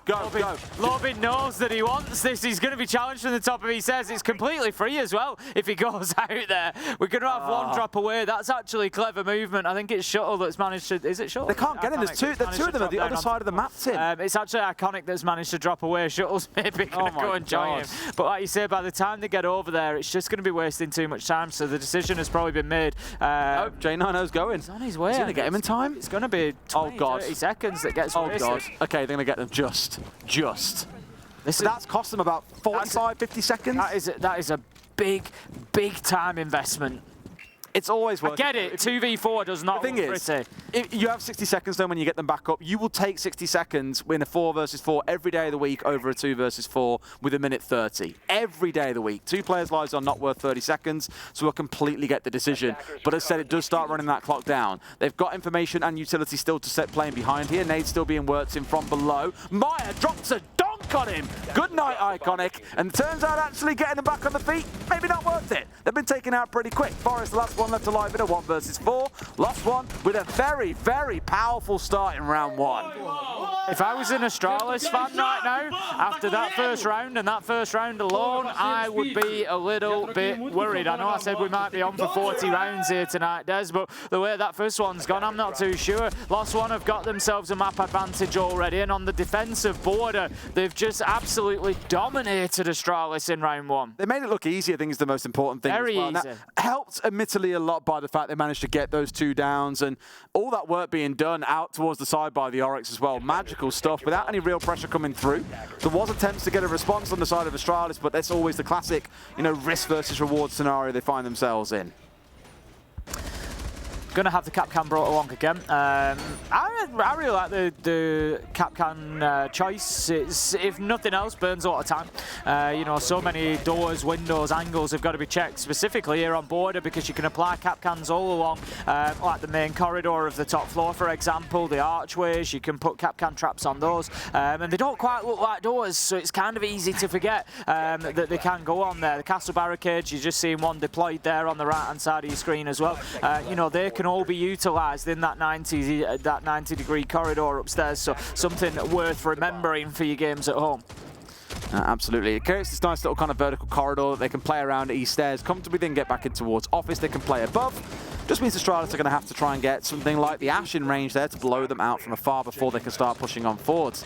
Without that, though, if the Ash goes down quite early on, for example, it's going to be a case of beating away on them one at a time, which you simply can't do because your feet are always positioned underneath the barricade. It's a freebie for any defenders that are in the vicinity. So really powerful, these castle barricades. It can normally force attackers to bring like a sledge, for example. Of course, not here in this round. So as mentioned, it would have to be the Ash, or maybe those Selmas also coming out. Forest straight inside a passport, though, getting this wall opened up in towards waiting area to expose Dash a little bit. He's going to get nice and close, though, rather than peeling away. He wants to get aggressive. He certainly does. Dash is going to be watching the ingress point that's been opened up into Passport. Forest on a long angle as well. Does have an advantage given that he's on the attackers and does have a better magnification on the scope. But still, with the way things have going, you wouldn't put it past Lost One to be winning those fights anyway. They've been absolutely phenomenal in gun skill so far tonight. J9O going to be pushing into the top of East Stairs. He's got somebody joining him. Oh no, the silhouette was just on the outside of the building. I thought it was somebody moving up East Stairs with him, but Astralis just trying to get themselves established up in the top floor. They're not quite there yet. No, I mean, on this east side of the building is a good place to start. You know that you want the office control. You'd rather not fight your way through CC, through 90, or the rest of it. Forrest feeling a little bit cheeky. I'm sure he could see the feet of the player that's laid down if he steps across to the right, at least the littlest of bits as well. Hopefully not going to see a recreation of the Koi game here. A burn over the top, they don't know. And he's not getting tickled out by Vatalai. Rise is going down low, but has found one. Can't turn it into a second. 2 kills coming in for Astralis, and they've got site control. Diffuser back in hand, the plant coming down. What can the last 2 members of Lost One do to recover what looks like a dire situation? I feel like this is going to be a fairly easy plant, should Shuttle choose to go ahead with it. We've got Lobin just fighting tooth and nail here on the pistol. He goes back to the TCSG, manages to find his man. A couple of kills come in. The diffuser is planted, but with 2v2, Maya moves down and might have an opportunity here. I'm not sure exactly where the cover is placed. Shuttle is low health and might just get caught out here. If they can isolate this into 2 separate 2v1s, then absolutely splendid. But outside of that, it looks to be an Astralis round. They've got great site setups here. Good angles set up, and there we go. Spiff wins the first one. It's down to Lobin. He's got no HP on side. C4's in hand, but Spiff wins the second one. Astralis take the round. Well played Spiff there at the end. Certainly not panicking. Getting the job done, closing it out. It was probably a little closer than Astralis might have wanted there. Managing to get in and get that diffuser down was a big part of the round for them, but they did lose bodies in doing so and wouldn't have expected necessarily 2v2 at the end. But it makes it 1-0 on the scoreboard, and what a surprise, Des. This one continues to be back and forth. Unsurprisingly, right? I mean, this is exactly how things started on Theme Park as well. We had 2 pretty strong rounds, one from either side, where they picked up a 3K early on and went on to roll over the rest of the round. That was far from a rollover. It was very good, very opportunistic being shown by Astralis, and showing that attacking in towards that site, you don't need massive swaths of map control. You don't even need the vertical angle, it turns out, as well. They were just very happy sending 2 or 3 players in towards site, killing the player or 2 that were on site, namely Rise on the castle, getting the plant down, and then playing the reverse angles on those that are trying to push back into you. So a good response, and arguably as well, the second or third time now that we have seen Lost One caught out by these more aggressive site-based moves out of Astralis. I look back towards Theme Park and think about lab and storage. I'm not saying it's like a rampant issue here, but it has affected them now 2 or 3 times and cost them as many rounds. So maybe being a little bit more careful, playing a little bit tighter to site is the way that Lost One should think about this. Attackers recovered the diffuser. Astralis then moving quickly in behind that EU1D scanner. There's a couple of Lost One are going to be picked up with those red pings as they still move in when the scan goes off. Straight away, Forrest is giving some attention to site window. Garahut comes out and it looks like he's going to look to get into Armory very quickly, and he's being joined by J9O. Yep, there he goes, straight in, takes a lot of damage. It's not looking great. 2 kills come in, Rise and Maya. What a defense of the top floor, but as you say, they are not planting anymore, Des. Lobin moves in and takes Shuttle down, and in absolute quick time, we have got a flawless round for Lost One. There's Lobin running his mouth, as I said, the real villain of the game. I love it. But I was just like, yay, fast round, make head happy. That was a great round as well, because it showed a really good response coming out of Lost One. I assume that stem's still going off even now. But Astralis did really try well there. I liked the play they had. They had the plant rush coming in. They had the assault in the upstairs to try and distract so vertical angles couldn't be played. It was really well orchestrated, but Lost One were just there ready to adapt. I didn't see which player it was, but whoever was on 90 who pushed their way up to Bleepers on top floor and got the kill onto the Amaru was the real MVP there as well, because they retained top floor control. They didn't have to battle in blind back versus the Amaru, and that really just meant that on the downstairs, the Oryx didn't have to worry about vertical angles, knowing that they still had that area contested. It wasn't completely taken by Astralis. So a lot happening in a very short amount of time. And here, Astralis, you can see, taking a timeout. Early. I think for the base armory, I could use this all in there, but for the other ones, you keep running for it. Well, it's no surprise to see the timeout. I think more in response to that round specifically. You know, Astralis thinking, let's get in there, let's try and make something happen, and just, you know, they were beaten out of it essentially. So, you know, wanting to just ensure that Lost One don't really carry too much momentum out of that. It felt like, to me, like they're almost like they felt a bit short on ideas in the attack. Like they had to pause for a second and think, well, do something. You know, we've tried a couple of things here that we thought might work that clearly haven't. You know, how can we reset this to stop this being a 4-2, a 5-1? one half to Lost One, for example, because attacking into border, you want to be winning your attacks. You've got to be on this map. It's one of the maps that, for me, it's the new Coastline. Anyone who's followed EUL for a while knows that I was never really the biggest fan of old Coastline. Ironically enough, do actually quite enjoy the reworked Coastline. It's a little bit less chaotic. There are less angles that you can abuse from the roof, for example. The windows are a little bit smaller. There's no cheesy service entrance plan, so on and so forth. Border has kind of become that because there are just so many soft walls, especially on the top floor, that give you these long angles that go through the entirety of the site. It's one of those where the attackers don't really have to go inside the building to find themselves 2 or 3 kills as soon as the defenders set a single foot wrong, and they'll have no idea where they're being shot from 90% of the time. So it can be a little bit frustrating, but it does give a real deathmatchy feel where it does become quite close. Everything is very hectic, as you saw in that previous round. It does make for some really interesting and different siege, but for me, I'm just like, too much going on. Beautiful Rachero drone placement there, managing to take out 3 keeper barricades. I'm a little bit worried for Astralis, Des, that this one might just be running away from them. Dots is going to take down J90, and Lost One once again are looking pretty good here. Iconic puts the nade back in the pocket and decides to go upstairs instead. Shuttle taking a lot of damage along the way, and this is just turning into what can only be described as an absolute brawl, Des. A brawl is what we're here for, Tim. Now, the beauty is Maya's on side with the dock, which can get dashed back up to full HP. There you go, that 200 HP stim coming through, and it's like he was never in a fight in the first place. Loban a little bit lower, but Maya not wanting to waste one of those valuable 3 pellets. Almost like elixirs of youth here, bringing them back up to full HP. Not worth it for about 15 HP that's been taken away from Loban just yet. Maya is going to be in that power position inside of CCTV. We've seen a couple of teams struggle to move players from there. Maya's actually just dipped behind the wall for the time being. Needs to be careful because Spiffer's got the angle and is hitting shots so far tonight. There you go. Hits another one with a beautiful headshot to take down Maya. But Iconic is going to be down, going to be out. Loban with a double. Spiff with a double, answering back. A triple in the round. Spiff could be the saving grace for Astralis here in round 4. 2v2. But there is a slight hit point advantage on the side of Lost One. Dude, it's freaking crap. They've got 60 seconds to play with here. There's still so much to work with, but not forgetting there is still a C4 in the back pocket of Rise as well. Could be a little bit of a world ender. And what I like is, rather than trying to charge their way forward here, Astralis has said the remaining 2 players, Forest and Spiff, again, the 2 that you really want in this kind of situation, pause things a little bit here, get some drones out and refigure out how we're going to play this. Maybe identifying that actually on the west side there isn't all that much of a hole coming in right now. There's one inside of Armory, one inside of Archives, and Forest is waiting for that trigger to say go. Time is ticking by. Rise and Dots just holding their positions, covering each other's sort of opposite angles, if you will. Forest is looking to move into Archives now, but Spiff's going to be downed, and there's the final kill onto Archives door, and Lost One again managed to stand tall. A little bit of a mistiming there, I think, actually on the Astralis side as well. Spiff was in a few seconds before his counterpart was, which really meant that there were isolated gunfights coming out for the 2 players on the side of Lost One. Looking good for them now, moving up to 3-1 on the defensive border. I'll tell you one thing worth pulling up, Tim, actually. I'm curious about what the overall stats are for this map so far at the competition. I know border's been one of our most popular. In fact, it's tied most popular with Bank.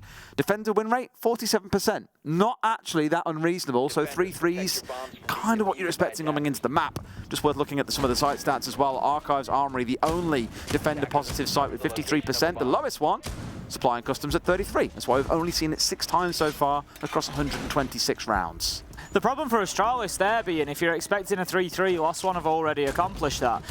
There's the potential for them to go 5-1 here, and honestly, I feel like Astralis, as time goes on, are just getting more and more beaten up here, and you've got to remember, this is Lost One's map choice as well. They've already taken away Astralis's pick of theme park, so it doesn't always hold perfectly true, but teams pick maps for reasons, you know, and Lost One are coming out and showing a great command on the defense here, and if they can keep this momentum, you know, we've spoken about team energy and things before. You feel like Astralis, they are one of those high energy teams. They want to be shouting, they want to be, you know, up out of the chairs, they want to be, you know, really hyping each other up, but when that's not possible, how do they perform then? That's the problem. Exactly that. When the energy is low, when they are losing, when they're 3-1 down, 4-1 down, 5-1 down, where's the resilience? Can they do it without that energy? I mean, energy's kind of been a big thing we've been able to observe quite a lot throughout this competition. You know, hearing the player comms, how much are they talking to each other? What are they saying? What are the coaches' involvements, for example, to boost that up?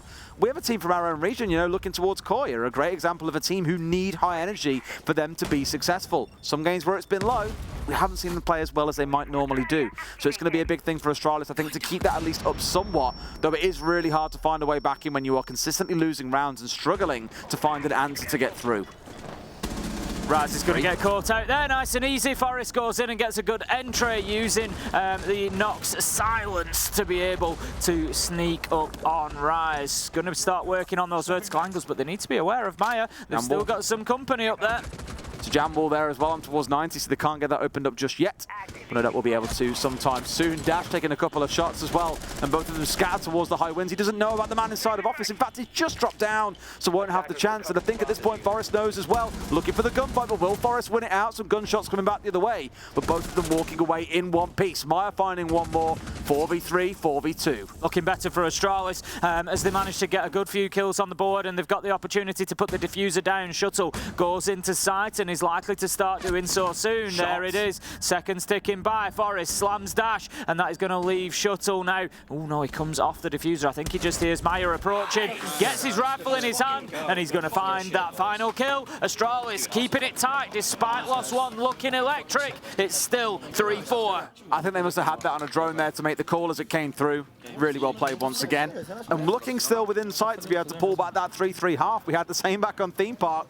It's about as close as it gets between these two teams, which is exactly what you wanted to see, Tim. The correction there being that it's 2-3.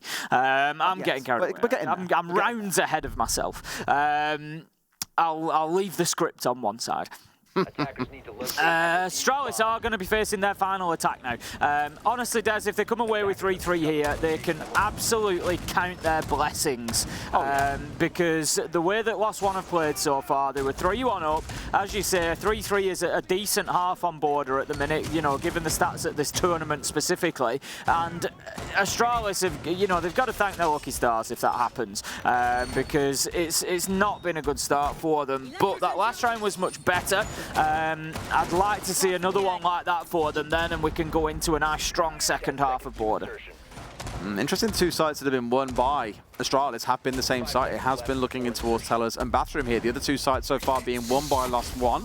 So if history were to repeat itself, they'll find themselves pulling out ahead here on Vents and Workshop that we saw back in round 3. One thing worth stressing out again is something I pointed out back on day 1 when we had OXG coming up against Astralis. Yep, 2 NA teams in the same group, it does happen. We've got a few EU teams also crossing over each other. But Forest, I think it was second in NA for plants. Like, I think he moved towards playing a flex role middle of the year, but still was only 4 plants behind Dream, but also was right up there when it came to frags as well. Plus 31 when it came around to entry throughout the year, compared to Newers, who was plus 32. So Forest, no matter what role you seem to put it on, seems to be really successful, not just in the NAL, but also across this competition. And it's almost like, Tim, that was part of the script, because as I'm talking about him and celebrating his accomplishments, he gets the entry onto Dash. Gets a little bit more success there. Lobin going to be going up to this door aggressively. He's going to get found out though. J9 manages to find a kill, and Lost One just seem to have lost the momentum. Here comes a new challenger. Seem to have lost their groove here. Out he comes, but J9's having absolutely none of it. Going to shut down Maya on the run out, and that leaves us very quickly in a 5 versus 3 in favour of Astralis. I don't hate it. 3v5, you know that the odds are going to be against you. You have to make a play, but peeking the same angle again may not be the play to make there, Maya, my friend. Down to a 5 versus 2. Astralis definitely on course here for that 3-3 half that we spoke about. Forest just waiting to see if anyone else dares try and move in. Clearly expecting the LATAM side to get aggressive here. I like this from Astralis. They're not rushing things. Back onto the drones. They're going to now start moving again after sort of 15-20 seconds of droning, just to see exactly who is where and what's going on ahead of them. They are, of course, attacking onto Ventilation and Workshop. Nice Nitro from Rise. Okay. That's 1 kill back. 2 versus 4. Still, you know, unlikely for Lost One, but they can only get 1 kill at a time. And that's going to try and get a multi-kill, which doesn't really seem possible anymore. Forest, again, the player that we started talking about, has had a good round here. Gets his team very much in it alongside J9 with his 2 kills out on the south balcony. Literally nothing else we found for Lost One there. Nice and cozy round for Astralis going into the second half. That is an absolute turnaround for the NA side. Coming away, you know, they were 3-1 down, and I honestly thought we were looking at a 4-2-5-1 half for Lost One. But they've massively turned that around. 3-3. They go on to the defence now, which, you know, we've said you kind of like your attacks on border, but equally at this tournament we are seeing it pretty evenly matched. And I think the defence might just suit Astralis a little bit better than the attack has. Alrighty, change over. Dots straight away onto that DKB. An operator we've spoken about a lot this week. The ability to slowly force defenders back towards the site itself, not wanting to be caught astray by any roaming, I suppose more lurking attackers on their way through the building. Really helps to speed things up a little bit if you feel things are going slow. On the other side, that's Solis. Whenever I think of Solis now, I will always remember the DZ game from yesterday against Secret, where they just bullied them with that operator. We haven't seen the team be as effective with that. Maybe part of it was down to Secret and their drone use, for example, but it does mean that you're trying to slow Lost One down here, take away some of the information. That's where it's kind of counteracted somewhat by the DKB as well. On to the defensive side we go for Astralis. Armory is going to be their first site of choice. We've got the Zami that's going to be playing. It's iconic, going to be playing in CCTV, already setting up keeper barricades, likely to try and survive there for as long as possible, I would imagine. He's going to come under pressure immediately, I think, because Lost One are certainly shaping up towards that side of the map, so I don't think it's going to take too long for them to be looking to get themselves inside of CCTV. Slowly does it here as well on their march forwards. 3 drones taken out so far with the help of the Solis, so far from the end of the world. We can see the impact it is having. They are keeping themselves largely outside the building and working on taking out some utility before they start getting themselves in and through. Shield comfortably removed and now feel they can start at least a push in towards that east side. Shuttle will continue on the drone hunting potentially, just watching for anybody moving in through main door as well. Just there you go, he gets his drone, and that leaves us with 6 still on side for Lost One, so not terrible when you're playing against the Solis, but I'm sure they are going to get eaten away as another one gets taken out. We're now down to 5, and Lost One just need to be careful that they're managing that utility and that they keep the information on their side. Can't quite tell if that nade was coming in there to remove the cat cans on the inside door, if it was a Malusi at the bottom of main stairs. Either way, it was tossed in by Loeb in there to clear those away. One of those 2 valuable nades they actually have available to them in the round. For now, Astralis not really had to do too much feet shuffling halfway into the round.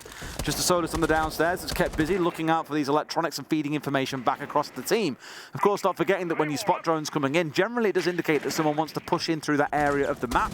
That's why they're droning it out to make sure it's safe first. So you can get far more information than there is a drone here, we should do something about that. Forest absolutely getting away with the drop there, right in front of the man at main door. Still manages to find the kill. J9 onto Maya. We have the cat traps activated as well. Forest managing to pick that one up. Dash with 1 for Lost One, but it's going to be all that they've taken so far in this round, and they are 2 versus 4. Only 57 seconds left to go, and it's not going to be easy for them from here. Dash is at the top of east stairs, just looking to see if he can pick up anything cheap into office, but they can't hold these angles forever. And the diffuser's down as well with the player sat on top of it, so there's not too much that you can do. I think for a second they were looking at trying to push their way into office, but there's more than that to worry about. There's still a player inside of CC, for example, or hanging around 90. Oh, you must be joking. I mean, that's far from ideal. Oh. It's the best way that I could... We're going to ignore that for Dash. No, we're not. I'm going to try to ignore that for Dash. These things happen. I'm not sure exactly how that happened, but it did. So he is now on his own rise. He's going to be going in 1 versus 4, time ticking down. There's no way that he wins this. Realistically, Astralis are going to be going on to 4-3 and getting themselves an advantage on the defense. Cozy round coming out there as well. Let's go, keep it going. You've got to identify who the power player, like right there, like I saw someone. Do this. Still in relatively good spirits, at least the coaches. Lobe maybe a little bit less so. Not the cleanest end to a round there coming out of Lost One. But it is what it is. It's a good start for Astralis and their defensive side as well. The exact kind of thing that you want to be getting underway. I just love that. Oh, it's such a classic. I know somebody who doesn't love it. It's like when you like headshot fresh. by attackers. Or was it he who headshot you and tried to I've kill never that drone? headshot Fresh. It's Was it he who killed you? Fresh that regularly team kills me. Wasn't it like as a drone was coming past, he jumped in the air and you ran in front of it and shot he you? tried to shoot the drone. It was a really bad attempt at shooting the drone, admittedly. Just shot me in the face instead. Yeah, much bigger target. Ridiculous. You're like a lighthouse with that bald head, Tim. Obviously. Attackers have located a bomb. Obviously. Right, we're going to have Oryx brought along by Iconic this time, so a little bit of mobility put into the side of Astralis. They looked pretty good on the defense then. They were all over the map getting kills. Lost one, unable to get anything going. Lost one just seemed to have gone off a cliff in the last couple of rounds. You know, they're at a point where they're killing themselves with Roteros here. It's not ideal at the minute. They just hate border that much. Who knows? Get me out. They were so good in the first 4 or 5 rounds. You know, yeah, they lost round 5, but overall, first 4 or 5, they were really, really solid. And all of a sudden, they just seem to have lost their edge. They're not winning the gunfights they were previously. And like I said, just sort of silly mistakes like that creeping in. Well, give them a couple of rounds here on the attacking side because they might warm into it, not forgetting that it wasn't always the best for Astralis early on in this game as well. 2-1 was where the scoreline sat in the first quarter of the game. So really here you want to see probably at least one of the next 2 rounds go in the way of Lost One to keep up pace of what we had before. But here we go with the direct in towards site push through, trying to find anyone that they can, and there is no one yet to be found. Dash is about to get blindsided to the left though. Oh my god, he wins the fight against Shuttle. Plant's going down though, Candelas have done their job. They've got full control of site, Tim. No one's home. They've absolutely got away with one there. Astralis have taken their eye off the ball. They had the hatch, they had the verticals, but they just weren't in a position to deny the plant in the position that it went down. Fantastic use of the Ying utility. And sometimes you just got to throw a rush at it, Des, and see if it sticks. And that one really has. 4 versus 2 as the kills start raining in now towards the end of this activated diffuser phase. But there is minimal time here. Candela goes out, making it even more difficult. Iconic, though, he's going to give it a little tweak, but it won't be enough as the upside down rappel is in position. And that's going to be the round for Lost One. And that is, you feel like, kind of the round that they needed. As I said, they felt like they'd lost their edge. They felt like they'd sort of switched off a little bit, and then all of a sudden, bang, in they come. Few kills, diffuser down, and it might just reinvigorate them. Bathroom Tellers once again proving to be the site that's impossible to hold by the looks of things. Maybe trying to play it out towards Vents Workshop more often would be interesting. Custom supply could even come into things a little bit. When I was looking back at those stats earlier on, what was it I said? That it was supplying customs with the lowest win rate? Maybe not then. Let's keep on going for this one, but at least in this game, it does have a 0% defender win rate. Both teams very, very good at spotting opportunities to push it towards side, get the diffuser down, and cause a little bit of chaos. Vents Workshop where we go to here in round 9 then. Let's see if Astralis' fortunes can turn around. Top floor presence, once again, the Capcan is up there. We're going to have the Azami brought back along. It's Spiff this time rather than Iconic. Iconic shifts on to the Solace this time. So 3rd different operator inside 3 rounds. We've seen Iconic on Azami, Oryx, and now Solace. Just being fluid in between those operators and just what the team needs, really. Just that sort of flex coming out. Looking to pick up some drones. Not going to get that one there. Might go for a little run out if he dares. I don't think he's going to. Not going to push it that far as the drone has gone a little bit too far back. Just working still through with the drones. That's Solace again, keeping them at bay at least temporarily. Done a better job this time around of keeping more of the drones on side, mind you. They are aware of this drone up in the very high rafters. You saw a couple of bullets raining skyward there as the attempts came in to take away some of that valuable utility. Interesting point as well. We've commented how evenly matched these teams are. Map 1 went to overtime. This one is 4-4.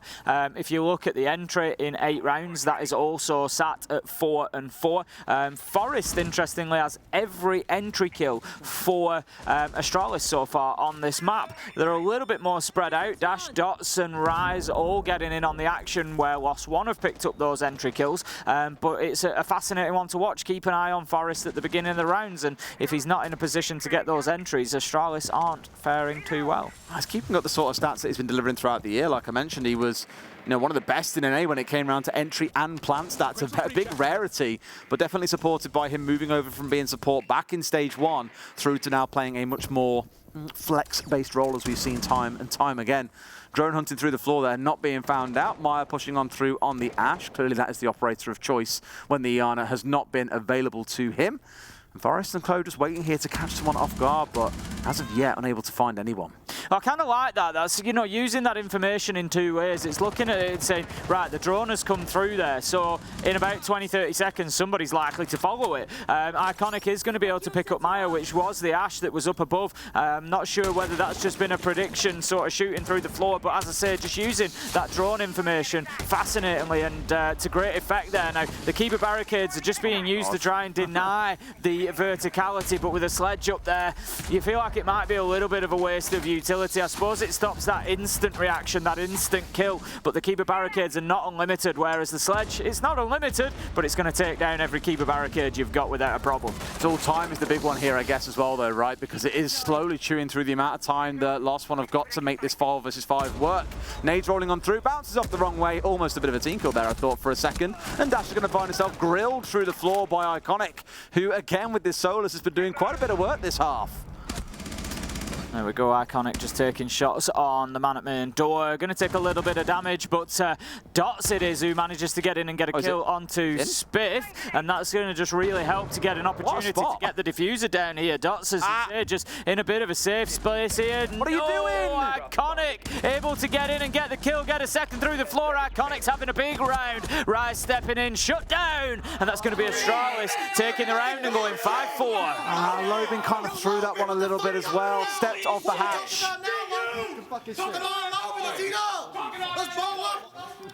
Nice. Lobin, throw maybe is a strong word, but really kind of handed it over to the other side there. He was on the hatch initially whilst the plant was going down, providing cover in towards Workshop, but steps away, and that is the exact moment when the flank comes through. It's a little bit of siege timing, it's a little bit of indecision on his side. I'm not sure what else he could possibly have stepped away from, because the most important thing to get done there was the diffuser to go down. You're at a man disadvantage, there's a good chance you don't win on gunfights here, but playing in a post plant really gives you a big advantage. So a little bit of a thrown away round there for Lost One. Astralis move up to 5-4. Armory Archives will be our next round for round 10. They played this back in round 7. It was an Astralis win. If they can recreate that, they're going to give themselves a map point opportunity, but they're also going to give themselves a couple of bites at the cherry. They're going to be playing, I think, out in CCTV. We've also got Spiff this time on the Solus, so passing operators round, switching them up quite a bit. It's the same setup, give or take, as the last time that they were here. Iconic shifted back to the Azami. He's going to play in CCTV. They did have an alibi last time, which they've foregone this time, I think, switching it out for the mirror. But interesting setup. I love any setup with a mirror, to be honest. I always like to watch them. They're always fun. It forces the attackers to normally have to play into it a certain way, and we've seen already in this series, you know, Monty, smoke grenades, those sort of things coming out. Not seeing too much through the tournament vertical play really coming into it, to be fair, to help unsettle them. Obviously in Fountain, less of an ideal situation, especially like here where it's above concrete. But on other maps where it could have been a possibility, mainly teams have opted to bring along a Twitch instead. Because with the buff that she's now got, where she has 2 normal drones as well as 2 shock drones, she's still a pretty lethal force, even if you feel somewhat forced to taking her because of those shock drones to help deal with the mirror windows.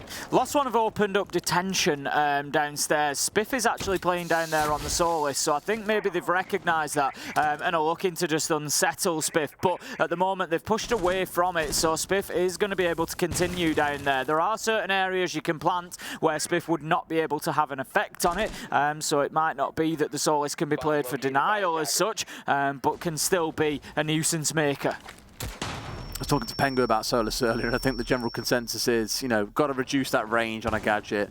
Just sees so much. You'll be seeing everything exactly where the drones are coming in. Where's the attacking intent coming in from Lost One? In comes the EE1D. Normally with the juice in coming from the Finker, it means a move forward is being made. And there's one. J90 finds one, a second for Forest. But there's little kills coming back and forth, left and right. Mainly in the favour of Astralis, though. They're now in a 4 versus 2. A 4 versus 1. Astralis have really worn into things here and moved themselves up to match points. Certainly have, and it's another entry kill for Forest. That gives him 5 on the day.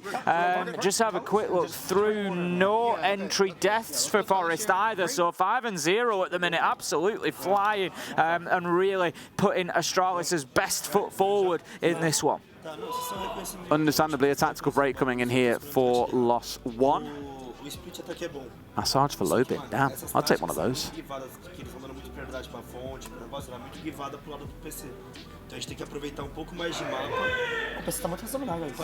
Vai ser cada depois. Tá ligado? A gente tá deixando a par nisso.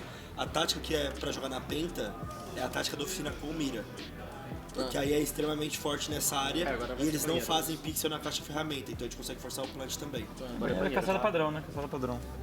Aí, segunda banheira, caçada padrão. E depois Last one looking a little bit subdued at the minute, you feel. I like that they can bring the Ninja down and have a good measured conversation but there was certainly a lot more conversation last time we saw them in attack timeout. This time they seemed just a little bit more reserved. That felt more instructive. Yeah. I think last time around it was more at a point where they weren't getting hammered. It was just a good time to have a conversation, whereas here, they know they're at match point. This is where the coach just stepped in and said, right, okay, here's what we need to get done here. You've got to stop doing that. We've got to look at doing this instead. Little bits being and directions being given out to the players individually. And maybe that's enough to get them through. Astralis going to, again, this suboptimal site for the defensive side's win rate. It hasn't yet been won on this map between these two teams. So Lost One should be feeling pretty confident about what it is they're walking into. The IQ maybe being 6 picked in here as well to help deal with the Solis, but Astralis have played the bait game pretty well and are not opted to bring the Solis this time around.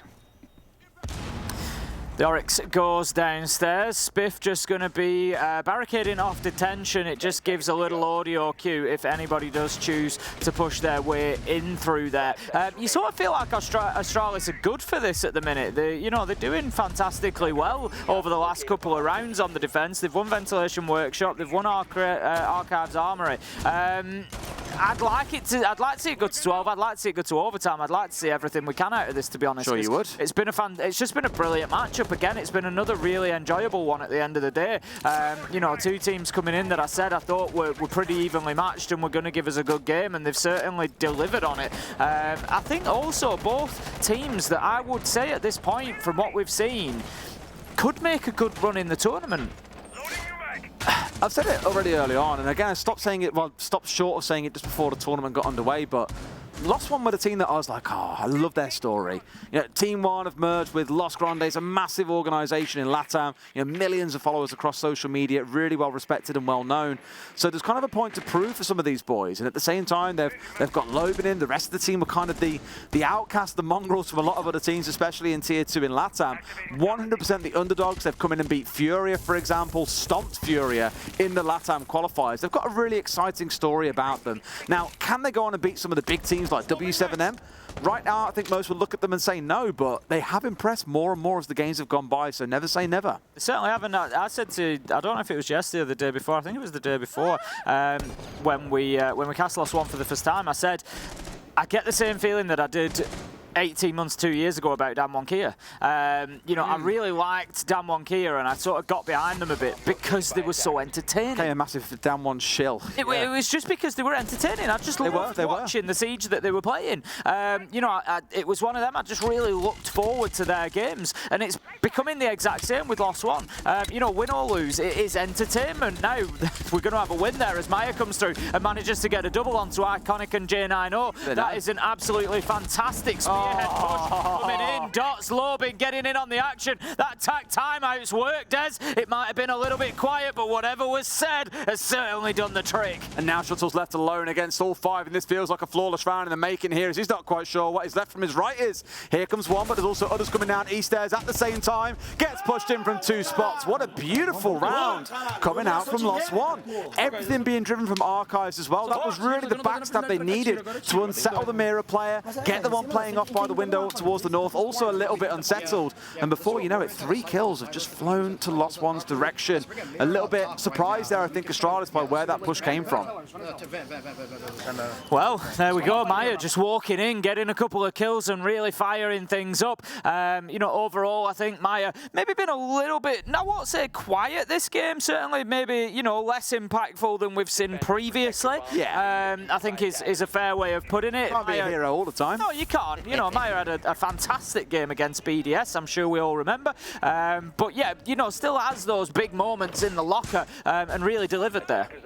What I'm liking is really, with the exception of Dash, I mean, he's even an 11 to be fair, but like for Astralis, 13 to 21 across the series has been the kill range so far. So everyone again getting involved. On the other side, Lobin sat at 25 right now, but outside of that, you've got Dots, Maya and Rise all sat on 16, 18 and 16. So these are the games that I spoke about at the start of the series I really love when it's a team game. It's great fun watching Shaiko tear through 3K after 3K after 3K, or Doki dropping a 3K, an ace and a 4K in 3 consecutive rounds. But That's a hero play to me. It's great and exciting to watch. It's good to see that a player's really switched on the day, but it doesn't show the strength of a team. I think what we're seeing throughout this series is really good team play, and that's what makes for an engaging series. Round 11, round 12, here we go. It's going to be Lost One's last opportunity, but also Astralis' last opportunity. Lost One to save something out of this, Astralis to get it done without the need for overtime. We are 1 map to 0, of course, in favour of Lost One at the minute. So they are looking to close this out. They don't want to go to Clubhouse. They don't want to go to a third map here because they know that Astralis have got the measure of them, and this is a close game, and it's one that could be as easily lost as it could be won. Iconic's going to be still in the setup, 50 seconds, and still applying mirror windows and doing that site setup. It's above the site as it is, but still lots of work going on. That's okay. I think they're just more being adaptive and trying to figure out, okay, where are they pushing from? Where should these mirror windows go? They haven't had been placed down, but on the other side for Lost One, what you can see is the Book, who can get in below and blow out a couple of those mirror, or the one that's at least over the soft flooring inside of Workshop. And on the other side, you've got the Twitch that can also rain through site, assuming it goes unchecked, and take out those mirror windows. They've got a call to come in, the EE1Ds. They've got a lot of gadgets to work behind here, basically to get themselves inside the building nice and easy. They're ignoring the top floor. I'm a little bit nervous here for Astralis that they might get themselves blindsided if they're not careful. They've got rid of Rise, but 2 of them have completely ignored them. They're rushing the sites in. They said, forget about your E-stairs, hold. We're coming in. Maya finds 1. Dash a second. They found 3 kills on the site. Lost One might have just forced us through to overtime here as we go into a 3 versus 2. Astralis for the 2nd time this half, caught asleep with their pants around their ankles, and they've got to try and scrap their way back into this. Dots manages to successfully get that diffuser down on the ground, but here comes the retake. Spiff has had a fantastic day so far. He's going to have to go big. He finds his 2nd. There is only Dash left. Currently stood inside of the smoke. He's going to have to relocate here, and this is becoming a real dogfight. And there's the final kill. Spiff is going to be able to disable the diffuser, and Astralis will take border, and passions are running high in the server, Des. Shut up, Logan! Shut up, They won't talk him down! They won't talk him down! Back, Logan! Run it back, Iconic dropping the bag there at the end as well, just as a bit of a sign of disrespect. I love the boys being at each of the throats a little bit here, but you've got to ask for Lost One. A 3v2 post plan, that should be your round to win, but Astralis hold on and pull it back. Certainly do. And the thing is, I can say what a performance from Astralis, what a performance from Lost One. They both had the moments, they both did fantastically, but what I am going to say is what a match on board. Absolutely loved it, and we get a 3rd map. We get even more of this action. 1 in overtime, 1 to max rounds in regulation. Heaven knows what's going to happen on Clubhouse. One thing's for sure, you don't want to miss it. See you in a few minutes.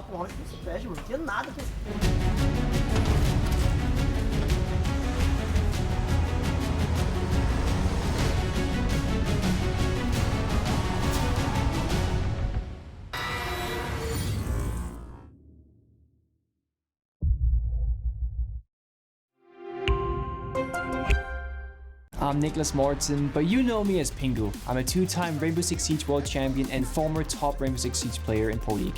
Welcome to my Siege Ranked Bootcamp. We're talking 20 seconds left on the clock, you got the diffuser in hand, what do? Play the way that you're comfortable with, because you have confidence when you're in this position. That is when you're gonna be at your very best. Good luck.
be the last game of the day with me, Tim, and Medics all working together unless it went to map 3. So far, we've had an 8-6, we've had a 7-5, and now Clubhouse, the El Clasico of Siege map showdowns, Tim.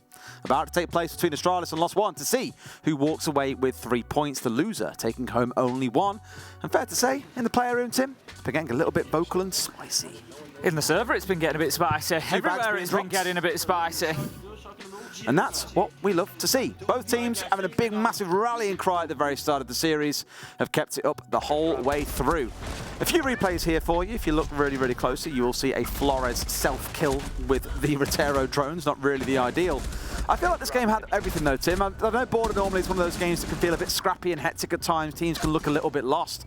But I feel like both teams had a really good read on each other, especially on the attacking side. Yeah, they did. There was certainly, like you say, a lot of good prep for what was going to come. Do it, bam! Oh dear, oh dear. Just bad timing. Yeah, I guarantee you won't see that again through the rest of the Invitational. I just don't understand because it was his own Rotero as well. Exactly that. That's what I mean. You know, maybe like in a team it's going off. But yeah, certainly getting into things by the end of that one. 7-5 ultimately for Astralis puts us on 26 rounds in total across the first 2 maps. I suggested we might see 40 out of this one. We will need overtime on Clubhouse to achieve quite that number, but either way, I think we will be going to, I would imagine, 11 or 12 on Clubhouse. I don't think anybody's going to run away with this because these two teams are just very evenly matched. You can see it there in the stats. You know, there's not really much to tell them apart. Iconic's cost does stand out above the rest, but otherwise, fairly close run. Apart from on the entry, I feel like Astralis just having the better of things, having an edge on the entry at the minute. In that last map, most definitely. The overall series stats so far, they are down by -2. Okay. And truthfully, across as many rounds as we've had, 26 of them being down by 2 really is not that big a deal. Yeah. It's the tiniest of swings. So these teams really at each other's throats, and it's really hard to call who walks away the winner on Clubhouse, especially knowing that it is a decider map. But one thing's for sure, we'll be finding out very, very shortly. And Tim, I know Medics will hate me for saying this, but I do hope we see overtime. Let's have overtime. Let's have all 15 days. Medics just sighs in our ears because he knows that we've got the power to deliver. That's like the closest thing I think I'll ever get to having sweet Medics tears in my general vicinity. It's like audio tears. Medics loves the late games with us, and we love the late games with you. Hopefully this one's going to deliver as much entertainment as Dark Zero and Team Secret did last night. It was an absolute corker that we had on the B stream. I'm sure a lot of you caught the end of that one at least, even if you'd been watching here on the A. It was absolutely fantastic. It was right down to the wire, and I think honestly that's what we're going to get from these two. We came into it saying it. We've seen it on the stats. We've seen it in the server. These two teams are very evenly matched. They are, but it could be a little bit of a different story here on Clubhouse. Astralis only playing this map once in the last year, all the way back at the Charlotte Major. Of course, that's that final they will go on to lose, and in fact, this was the only time they played that map. It was against Dark Zero, and ultimately they lost that best of 5 grand final. So with nothing else to show throughout the year, maybe, just maybe, they've got some surprises waiting in store for Lost One, who have played it an absolute bucket load, including back at the Charlotte Major when they were known as Team 1. Most recently, as part of the closed qualifiers, they beat 6 Karma here 7-5. They're actually on a 4-game win streak on this map overall. So maybe looking at it on the stats side of things, the paper says Lost One will come out the victor. But again, Astralis, I'm sure, have got something spicy in the wings waiting for us. Well, this is, you know, how many times do we say it? Every team needs to be able to play Clubhouse. You know, there's no point just not being able to play Clubhouse. It's, you know, it's pretty much at the minute in the competitive map pool, the default map. So yeah, I'd expect Astralis to at least have a game here. They can't, you know, turn up and not have anything. The fact that they haven't played it, like you say, maybe, you know, is an advantage to them. It's going to be more difficult for Lost One to prepare if they've been putting some work in the background, so that they've got, you know, at least a competent Clubhouse to play. They could have a few surprises in store for Lost One, whereas by contrast, Lost One have got a lot of info out there, a lot of odds that could have been watched, a lot of preparation that could have been done. So Lost One maybe swings and roundabouts, switch things up a little bit. You know, they might need to do things a little bit differently because they could be sort of, you know, preparing to walk into being counter-stratted. Swings and roundabouts, Tim, at the end of the day, isn't it? When it gets into the server, anything can happen, as we all know and love. Church Arsenal, where we're going to start off the defensive side of things for Lost One. Nothing really too flash about their lineup, but I think based on the operators that you can see, you're probably going to have Lobin and Maya getting busy out around the map, as they have been for the longest time. And I actually love how even in the interview, when we had on the very first day all these team intros, where we'd had Demo sit down and speak to all the players and get some info out of them, Lobin even said, you ain't ready for me and Maya as a pairing. We are going to give you some hurt, and so far, hurt is exactly what they have been doling out. And I almost feel like Dash and Dots as a pairing, they came from the same team together. They know each other, which kind of leaves poor Rise as the outcast, but quite quietly over the last few days, he has been going about his business and putting up some really big numbers in some of the series. Round one then. Here we go. Last one, they start on the defence. It's going to be Church and Arsenal. They're downstairs. They've gone for the triple reinforced. We've seen a lot of teams just going for the double reinforced lately, leaving the wall closest to Moto soft so that they can peek through into that side. It's a risk and reward. You know, it works both ways, as Emzo famously said. You know, they certainly do work both ways, angles like that, and we have seen kills going either direction. The one thing that we have learnt, Des, the one thing that we've really learnt is what do you not try to do over Church Wall? Throw grenades over it, Tim. Don't throw grenades over there, Des. Who was it who learnt that? Grixer. That's him. When he tried to nade over it and team killed 2 players in short when it bounced back unexpectedly. To be fair, I'm not just making fun of Grixer. He did put a tweet out himself with the 2 bodies on the ground saying that he'd learnt not to do that. Yeah, and to be fair, I didn't know that you couldn't do it. It's one of them things. It's just, I think, when the wall is shot out across the top, there's like a bit of a bar there, and it tends to just bounce back. Well, I asked Fresh, because obviously he's a ranked demon who has nothing else to do with his life, and he's obviously played this map an awful lot, and he said, oh, it's when you reinforce it on a certain side, you can't nade over it. On the other, you can. But I was just so used to seeing C4s flying over it, for example, that I thought, look, if a C4 can fit over it, surely a grenade can. But again, it comes down to which side has been reinforced out. Forrest getting to work here, back onto his old roots, playing a supportive operator for the team. Nice bit of rotation coming in across different maps here, but we'll be into this classic 2 for 2 for 2 for 2 for 2 for 2 for 2 on the Hibana to ensure this definitely gets opened up. A little bit of time being wasted by Lost One, but I think they realise at this point they are not going to be able to keep this hatch closed, no matter how much they may try, and they are now out of impact nades. No, that's it, but it's about burning as much utility as you can. To be fair, there's no real hard breach options. The Bookers use both hard breach gadgets, so it is down to the Hibana. So, for example, if they wanted to come and try and open triple wall at the bottom of main stairs, it might now actually be a little bit of a difficulty. Only 6 pellets remaining for the Hibana. They might have to start making choices here. Lobin, he's going to make a choice. He's going to take a choice to take Forrest out of the round. Jane, I know, manages to find Maya, Dots onto Iconic, and this is going backwards and forwards. Jane, I know, is the hero for Astralis at the minute with the double shuttle, gets in on the action, though, taking down Rise, and that leaves us now in a 1 versus 3 shuttle with the second on the round, and Spiff it is to finish things off. And characteristic, to be fair, late round flurry down in Church and Arsenal sees Astralis take round 1. Hit the gaps, bro. Real back and forth round, as we're so used to seeing throughout this series. Lobin there for a second, I was like, how long do you want to look at the book for, mate? Are you admiring his wonderful beard? Maybe the hat? I don't know. But he did let him get a little bit too safely in towards sight there, behind the bomb chassis, and ultimately lost out that 1 versus 1.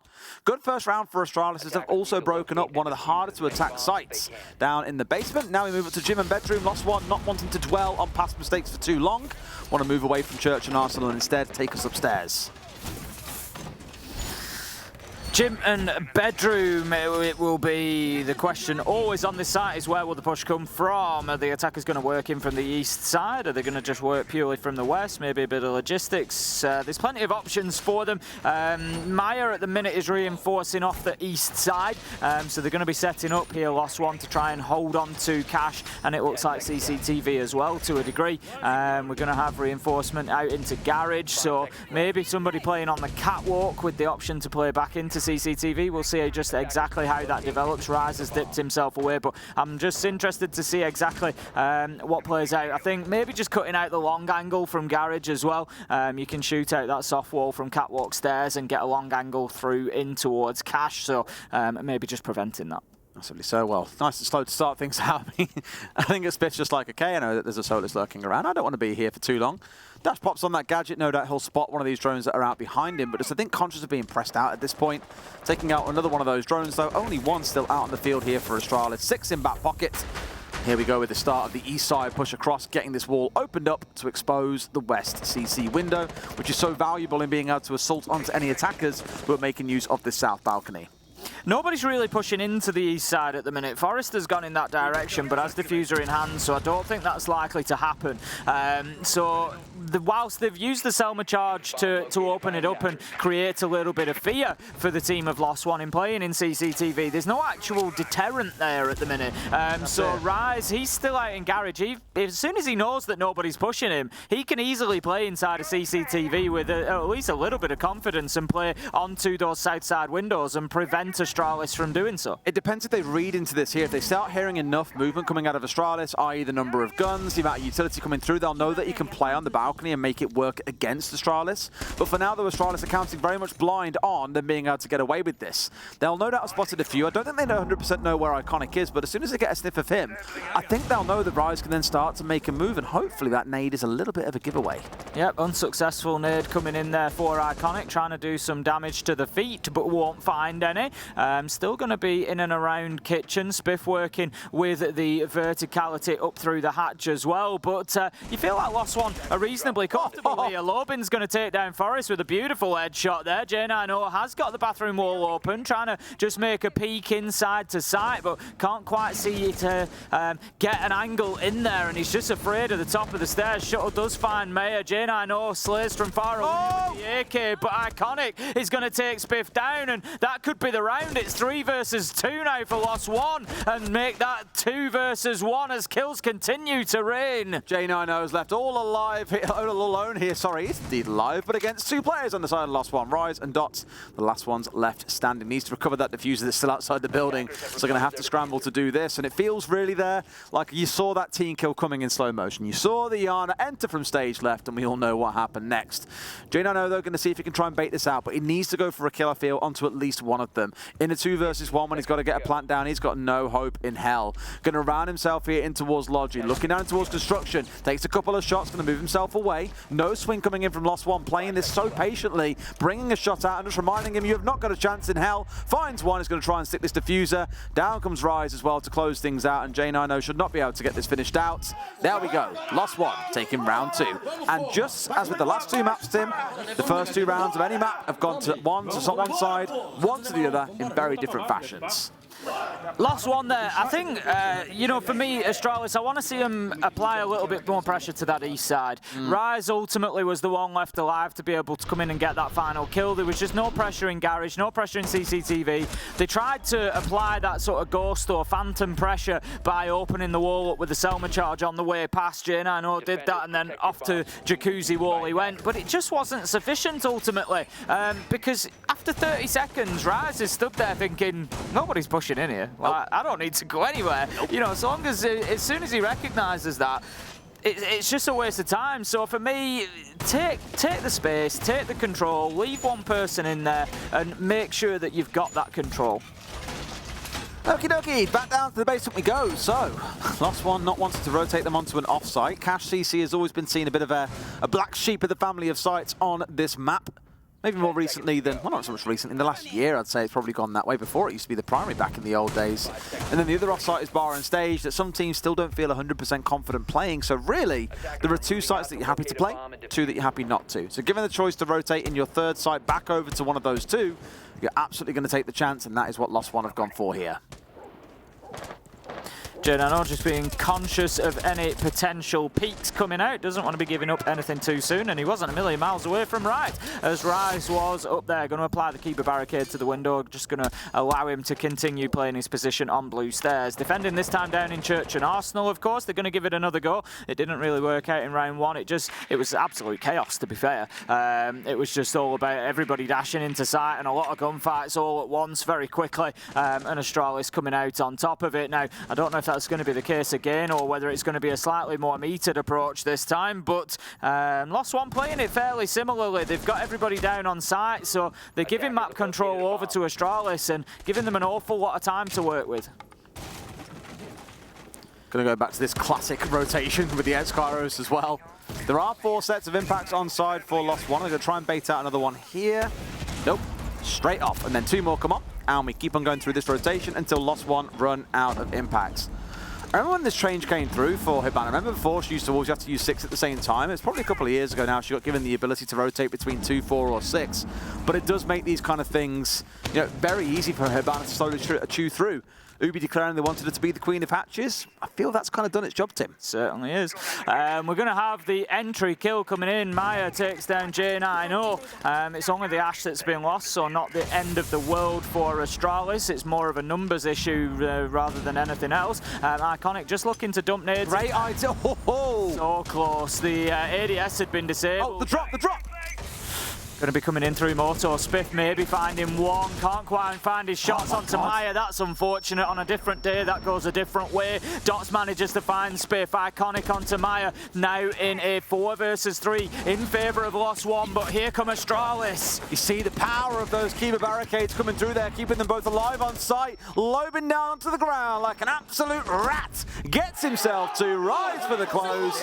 And it's hit early here. Lost One that pull ahead first. 2 defensive rounds in a row then, and Lost One managing to get themselves the lead after a little bit of a shaky start to begin with. Off-site is the problem now though, Tim. They've got to choose one of those less than desirable sites, which gives Astralis a chance to pull things up to 2-2. Would not be surprised to see these 3-3 halves just keep on raining through. But I've got to say, again, it's a great little bit of team play once again coming out of Astralis. Very cute to EMP off the ADS, get a nade down there to force them back into sight.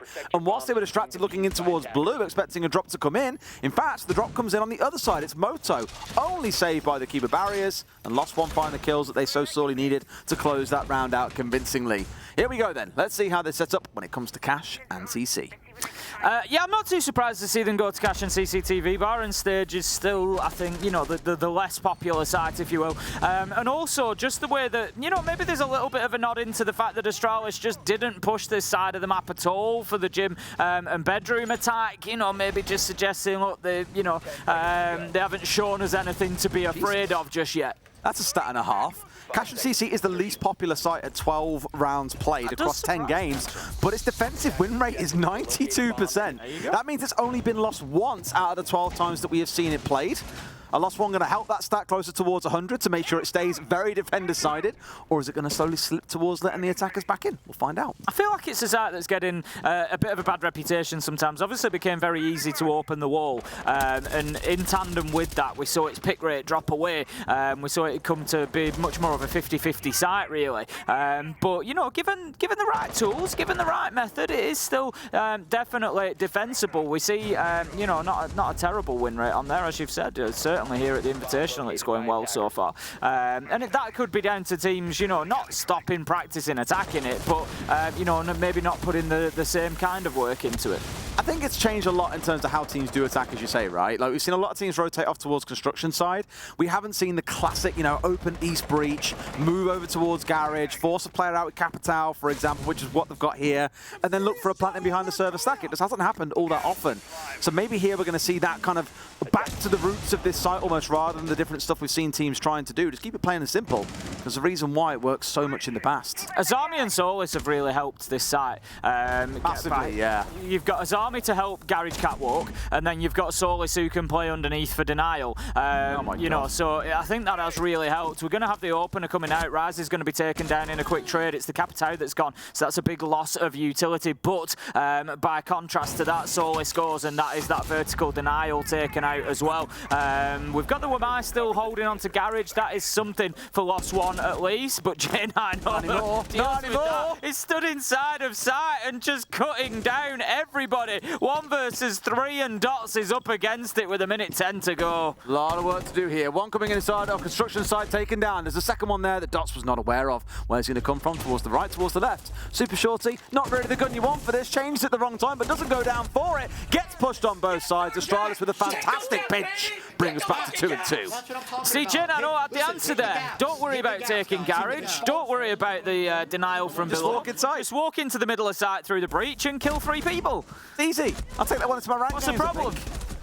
I can't believe he got in there so undisturbed. You know, normally you'd get spotted by the catwalk player on your march through to that point of sight, but clearly it slipped through the net at least for half a second or so and was enough to deal a bit of a death blow onto the side of Lost One. All things kept square at 2-2, Tim. These two teams staying neck and neck throughout the entire series so far. Honestly, it's going to go all the way. I'll tell you now, it's going to go to overtime. I said it before we started, 40+ rounds, and I've seen nothing to convince me otherwise, put it that way. Levan Medics tunes in going, yeah, we know, Tim, shut up. Old angry man. I obviously just like. You didn't say those words, I said those. I know you did, Des. You always. I just thought I'd have it on. You always do. Right, gym and bedroom. We're going to be going back to. We saw this back in round 2. It was a successful round for Lost One on the defence. They've then moved through Church and Arsenal CCTV, and they're going to go back to this position. To be fair, we must remember this did come down to a 1v1. It was in the nick of time, so Astralis didn't really have a realistic opportunity of winning it. But what would I like to see different? I would like to see a little bit more attention towards the east side. Garage and CCTV. Rise was allowed to play in there for free the entire round, and then he was able to come back in towards the end and offer quite a big support to what was going on inside the site. So don't just open the wall this time. Let's have somebody go in there, clear that area out. I've been really interested watching Lost One across these rounds, not really bring mutes. You know, on this map, most teams will play mute in their competition because there are lots of single doorways, lots of places that you can place down the mute jammers that will catch drones on their way through the map. It's why the SSG roam, where you bring the mute, the Mozzie, and the Vigil, is such a popular strategy, or at least was up to a couple of years ago. These days, there are many different variations of it. But really what they've gone towards taking is more the approach of the best offense, or best defense is a good offense. They get the solos on side, they go and hunt down the drones rather than worrying about letting them get caught up in jammers or captured by pests, for example. So it's a little bit of a change. It is working for them, but just an interesting observation I had. Logistics hatch going to be opened up. So basically the usuals are going on. We've got Spiff heading up red stairs. This is what I wanted to see. On the knock, but he's going to get smashed from Garage to begin with. But look at that. Just moves through and absolutely removes dots from the game. Lobin Meyer also taken down along the way. Forrest is planting. Great attack from Astralis. Flawless round. They don't even have time to get the diffuser down. What an adaptation coming in there. They had the east side pressure. They got themselves into sight. Love it, Astralis. The nook there was basically the cat amongst the pigeons. Really set things in motion as, again, the defenders start panicking, and like dominoes, they fall one after the other, all spinning around, trying to take different gunfights and being pushed from off angles. Really good communication once again from Astralis, so to all make a move at the same time. Downstairs we go into the basement then. Clearly now done with playing up on the top floor. Astralis have got what they were looking for. 3 rounds on the attack inside. Lost One here do not want to let this go to 4-2. You want that 3-3 split that we've seen throughout the series so far. You know, you'll be kicking yourself if you let this one go too heavily across towards the attacker side. You would. It's Church and Arsenal. 50-50 so far for Lost One. They can improve that to a 66% win rate if they pick up this round. Last time around, we saw it back in round 3, and it was a better defense. They turtled up. They didn't really have any presence out in the map. The Oryx suggests that maybe they're going to do things a little bit differently this time because they have been playing pretty much on site and giving full access to the map, full control of the map to Astralis from the very off. They came under pressure inside of sight. But there was a couple of good gunfights that were won by Lost One that were the turning of the tide, really, and Astralis unable to get that done. But I think this time we're going to see a bit of presence out in the map and a little bit more aggression from Lost One, and I'd like to see that. But it looks like Astralis are not messing about, but they're going to be shut down immediately, Des. Forrest trying to creep his way into Strip there, and Lobin strips him of his life and sits him down, and that's going to be advantage with diffuser down. Lobin's 4-0 on entry on this map as well. Absolutely decimating Astralis in the early round. In fact, round 5, the one that we just saw Astralis win, is the first time they got the entry kill. He's finding his feet, shooting those toes. We all love a few toe shots, but not enough to finish him off. Shuttle going to step away. Definitely kissing those toes better later. Damn, down to 25 HP. Shuttle very unsure. Sorry, not Shuttle. It's Spiff that's very unsure about going in for this diffuser. Having been downed, it's almost certain that they're aware of it, which they are. But Lobin's actually moved away at the minute. He's just trying to be a nightmare inside a strip here, and they're just not moving him. RHZ managing to get a trade onto J90, who found a kill onto Meyer, and that leaves us now in a 4 versus 3 advantage. Lost One. Slowly stepping forward here, Astralis. try not to find themselves picked off one at a time. When you've got 4 players still left on the other team, that feels like the inevitable. Here we've got Shuttle trying to work his way in through the main bar, joined up by Spiff as well. I like they're playing together on this one. Also, you've got Iconic playing a little more solo right now out towards the kitchen side of things. They've got themselves in the bar and expect that they know this player is still sat around Strip, and they've got to push onto him. Here we go, the full rotation from the whole team out here to hunt down Lobin and hopefully put him in the ground. Well, the problem is they still don't have the diffuser. There's a minute 15 left in the round and they still haven't got it. Lobin's going to get another one here, I tell you now. Ooh, Spiff managing to just duck and weave. I didn't account for the skill that Spiff's been showing us all day, to be fair. Just duck and weave. It was a close fought thing. I forgot that he's a pro player and has got a lot of skill. He's only got about 15, 20 health left, but fantastic movement there to get that kill done. That was very nice from Spiff. But look at him, look at Shuttle.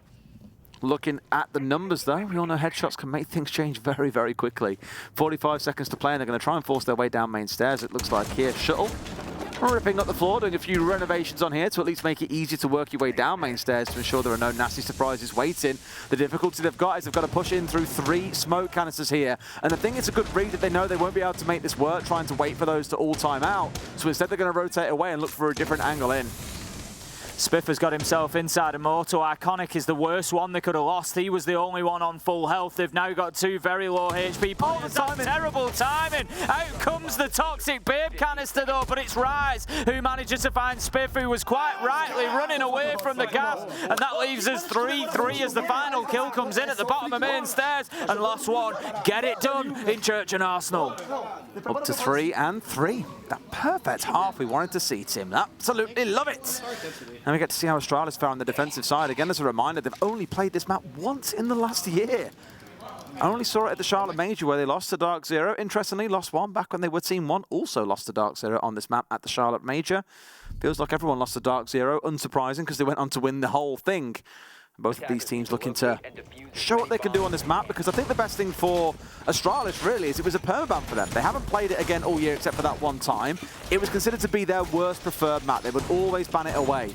If coming out of the group stage here they can say, oh, actually we can play Clubhouse, suddenly all those teams that have been prepping for Astralis, expecting them to be there in the next stage, have got one more map they've got to worry about. It's a great tool to have and a great asset coming into the playoffs next week.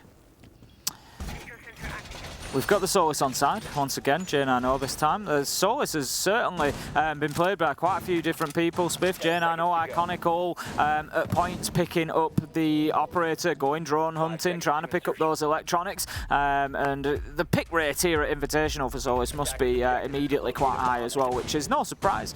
We've seen her power and ability to dominate rounds, very oppressive at times. But we've got Shuttle looking to play an aggressive Kaid onto the breach, just looking to potentially try and trick. Now, the Ursa on side for the attackers is always an interesting one. What we usually see is Maya get up here and put a couple of those shields down so that they can play behind them on the breach and just get a little bit more aggressive once it's opened. I was curious to see exactly what her presence has been. She's the 3rd highest presence. Azami has been top, then Valkyrie, then Solis. And that's an overall presence, so combining both ban rate and pick rate together. So right up there into the top 3. The next one is Mute on quite a drop-off, to be honest with you. Not banned once, but picked an awful lot. So 100% making herself known here at SI. Spiff is going to be in position on the garage catwalk, important position, and I think the right person to try and keep hold of it. Spiff having a great tournament and a great game so far today, really hitting some great shots, so going to be holding on to that catwalk for as long as possible. Breach is open, manages to find Forrest, and Forrest having a torrid time in the entry to say how well he went in the last map, and that leaves us in a 5 versus 4. Lost One are going pretty well here on this attack. They've got some good progress so far. Next steps, they need to clear garage if they're looking to get in and get a plant behind server, or alternatively start pushing themselves into construction. Yeah, it tells you a lot when Lobin's 4-0 an entry and Forrest is down to being 0-4. As much as I was praising him in the previous maps about how much work he's done in the NAL, well, this year I guess, in the 2022 season, it is quite painful to see it coming down to this on such an important map, but his team has still held him in there, and to be fair, when he hasn't been the entry death, he has really had quite an impact in the game, so it's about staying alive longer. Lobin pushing down main stairs here. They don't know who's coming in behind by the looks of it. Will catch himself a freebie here onto J9, who's looking completely the wrong way. That's too easy, but I think it might just give him a little bit of false confidence there because he's got his man, but Iconic was the second line of defense, and he's going to be creeping his way up main stairs potentially here. He's just making sure he's not being pushed, but keep a close eye on Iconic because late in the round, he might just have an important flank that he can pull off. Flash is coming in, hop straight over and looking for the kill, but again, some good team play coming out of Lost One. The two players stacking up together to bring down yet another member. It's a 5v2. What a start to the attacking half for Lost One. Now looking to hunt down these last two. There we go, Lobin finding one, just waiting for Iconic to appear. Sure enough, down he goes. I feel like if Iconic goes straight into Master there, maybe he gets the kill onto Lobin. I think Lobin maybe heard him tracking across into Logistics, hence the wheel around for the kill. But that's going to give Lost One the advantage, 4-3 on the scoreboard now, and a much better half from them. Much better round, rather, sorry, much better defense. Yeah, NA Esports account for, well, Esports NA, I guess, for Rainbow Six was like, if we can stop with these overtime matches, that'd be great. Sorry, NA. And then Cyano tagged in saying, well, you've got Des, Ace, and Medics working together. It's just not going to happen. That's not how it goes. No. All right, so a good start for Lost One. Still some work to do. Astralis, with every opportunity to turn this one around here in the basement. That last round a lot more scrappy than maybe you'd anticipate given the constant scraps that we had across the top floor, the hunting up and down main stairs, for example. The site itself wasn't really a big part of that round. Felt a little bit more like a death match than anything else. Dots changing over quite late here onto the Ying as well, the operator that I love seeing because it just screams we want to focus on execution. You've got the Buck to open the floor up, you've got Maya back on his go-to main of the Iana, and that Ying to do all the hard work required to make sure that that site is easy to push into. J9 looking for a cheeky peek out of stock door. It's a common one, so he needs to be careful. Might find himself getting pre-fired, but nobody's spawned over that side, so he's likely to just burn 20 or 30 seconds there and then move away back into the map. Maya's not messing about. Sorry, it's Lobin actually on the Buck. Just opens up, gets straight in. Might come head-to-head with Forrest if not careful, though. Absolutely. Lobin starting to work off here from the top floor down. Hoping to find a player or two just lurking around the main stairs, but it's just simply not going to be a thing just yet. A little bit more of a passive angle being taken by the defenders here. Forrest, though, isn't too far away now. I say that actually he is holding halfway up main stairs. Puts himself into a slightly compromising position. Yet to be found out, though. No one is. Nice slow start for Lost One. Maya just holding, again, that's another classic angle. Getting down at the bottom of the 3 steps there, watching under the door. You can watch all the way towards stage and bar. It's one to take away and try at home if you haven't before. Not one that I see very often anymore. It used to be for the old bar and stock site. You'd get people sat there on the glass watching all the way through the site. But for cutting off roamers and things like that, it's still a very valid position at times. So maybe one that you can pick up a cheap kill on. But right now, there's no cheap kills flying around in this one. These two are battling hard against each other. We've still got Lost One working on those vertical angles. They've got map control now halfway through the round, and they need to start pressuring sight next of all. They have basically forced everyone back downstairs. I can see 4, and I imagine the 5th isn't too far away out towards Moto either. Oh no, we've seen a couple of teams get this stuck today. They've come undone with the Havana pallets trying to come through. Those ones sticking onto the window frame is going to sting at least a little bit. How many more pellets have we got? 8, and impacts we have 1. So this is guaranteed to go off here for Rise. Just going to keep on rotating through these, and he should have this open in no time at all. Yep, that's the job done. We've got Lobin sat waiting in position, wanting to take a chunk out of Astralis if the opportunity presents itself. We're going to have Candelas going in. Nobody following them at the minute. A lot of utility being piled in there, and still Spiff is stood tall inside blue, going absolutely nowhere. Going to be shut down by Dots though, as he manages to find the angle. Maybe a little bit of over-aggression from Spiff there, thinking that he could just stand underneath the hatch. J9 is following in to try and replace the man, but the Candela is going to force him back. Great shot to take it out though. Dots manages to find Shuttle, and it's all falling apart for Astralis right now. The diffuser goes down, but it's not going to matter as we find ourselves 4v1, 4v9 as Lost One take another round, and Des, they are taking one step towards winning this matchup. They are 5-3 now. Really good round as well, where all 5 players really were looking to come in from the same place. Let's have a listen to what Astralis need to get right. keep the Warden towards the blue side, put 3 guys up there, set it up on that. When you go back to casual, let's back to the banner trick as well. Like, go to the roam. Right. It's like all the rings attach on this magic. Gotcha. So, Rooney, Jaeger, and Silver side, play for Shine after right there. Right. And then after that, your next best site's probably going to be Bar and Test, because that's the inside there. They can't take it from the outside. So probably basement. Honestly, then probably. What is it? That's fine. That's right. So multiple basement. I'm rolling, bro. I'm working now. Yep. I'm gonna take Mozzie. I'm freaking run around as usual. I'm gonna take Mozzie. I'm gonna run around as usual. I can start with the Warden. Taking it. So it sounds like a lot of the issue was, okay, what site do we go to now? We've tried twice and it hasn't really worked out. Where do we play? And it sounded like a repeat on Church Arsenal with a couple of changes was the game plan, and then potentially Bar and Stage to follow afterwards.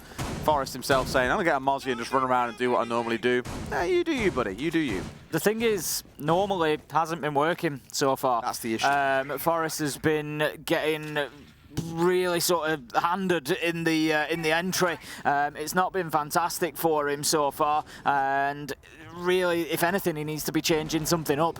We'll see how it goes this round. Hopefully he can turn it round. Hopefully he can have one of those big moments that we know him so well for. But only 4 kills to his name inside of 8 rounds. That's a kill every other round, and none of those have come on the entry.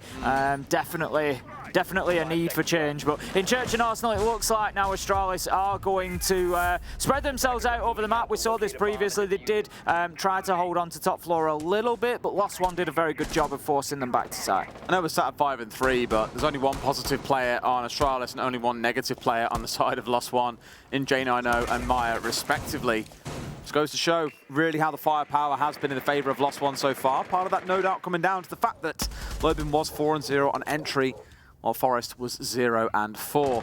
If things don't work out here, though, Tim, if they're down 6 and 3, I think at that point it's time to say goodnight, which is why round 9 can be so pivotal. It either gives you a 3-round-in-a-row hill to climb, or it pulls you back within 1. It comes back within touching distance of keeping up with the team you're against.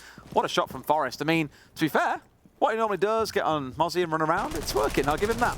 There we go, Forrest. That's exactly what he needed. I hoped for it, and he delivered. He's shown some real patience on that stock door, just waiting for that moment, that opportunity, and he was ready to pounce and gets the entry that he's been missing so much so far. Maya going to send up the Gemini decoy just to see what's going on this top floor. Going to be going in. Will run out of juice. I know manages to take down. And Forrest! Look at this. It's been transformatory for Forrest as he manages to get himself a second, and he's immediately getting himself back into the game, Des.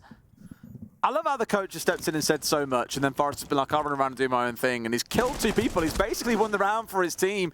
J90 also putting on an assist here, giving them 2 rounds back. I am curious to see where we go to next, if Bar and Stage will be that site.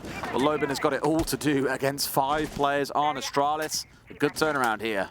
1 minute 20 left on the clock, so he's certainly got time on his side. He may well take 30, 40 seconds of that just to see if anybody wants to stick their head out and give him a cheap kill. You know, just start bringing the numbers back in his favour, just bait them out a little bit, try and get somebody to come and have a look. But I'll be honest, from Astralis' point of view, given how they've been punished over the last couple of rounds, I don't think they're likely to do that. They know exactly what the deal is. You can see they are shutting up shop. They're just going to put out those Kiba barricades, get themselves into positions inside a site, and they're going to sit and wait this out. They have no problem doing this all day. Equally for Lost One, it's a chance for them to have a chat here about what needs to be done next too, right? They know realistically for Lobin to pull this off, it's going to require some magic. He's got to get up nice and close. He's not going to be able to blow his way through keeper barriers all day long. They know he's coming from blue as well. This one is basically done. The Gun 6 at least helping temporarily, but just got to still find his way through all these players. So I imagine for now they're already thinking a little bit about that next round. Do they know the Bar and Stage may well be the site that's waiting for them, though? Manages to get one, but they know exactly where he's coming from. It's going to be Spiff that is the unfortunate victim there, but Lobin, he's going to have to continue pushing in. He's got smoke canisters to go through. He's low health, and it's unlikely that he finds any more. 7 seconds left to go. He's just going to watch this one tick by, I would imagine. He's had his little bit of stat padding. He's had his extra kill, and that's going to be the round, and Astralis bring it back to 4-5 with a great defensive round. Jack, you're fucking A quiet response, because they know that there's a lot of work to do here.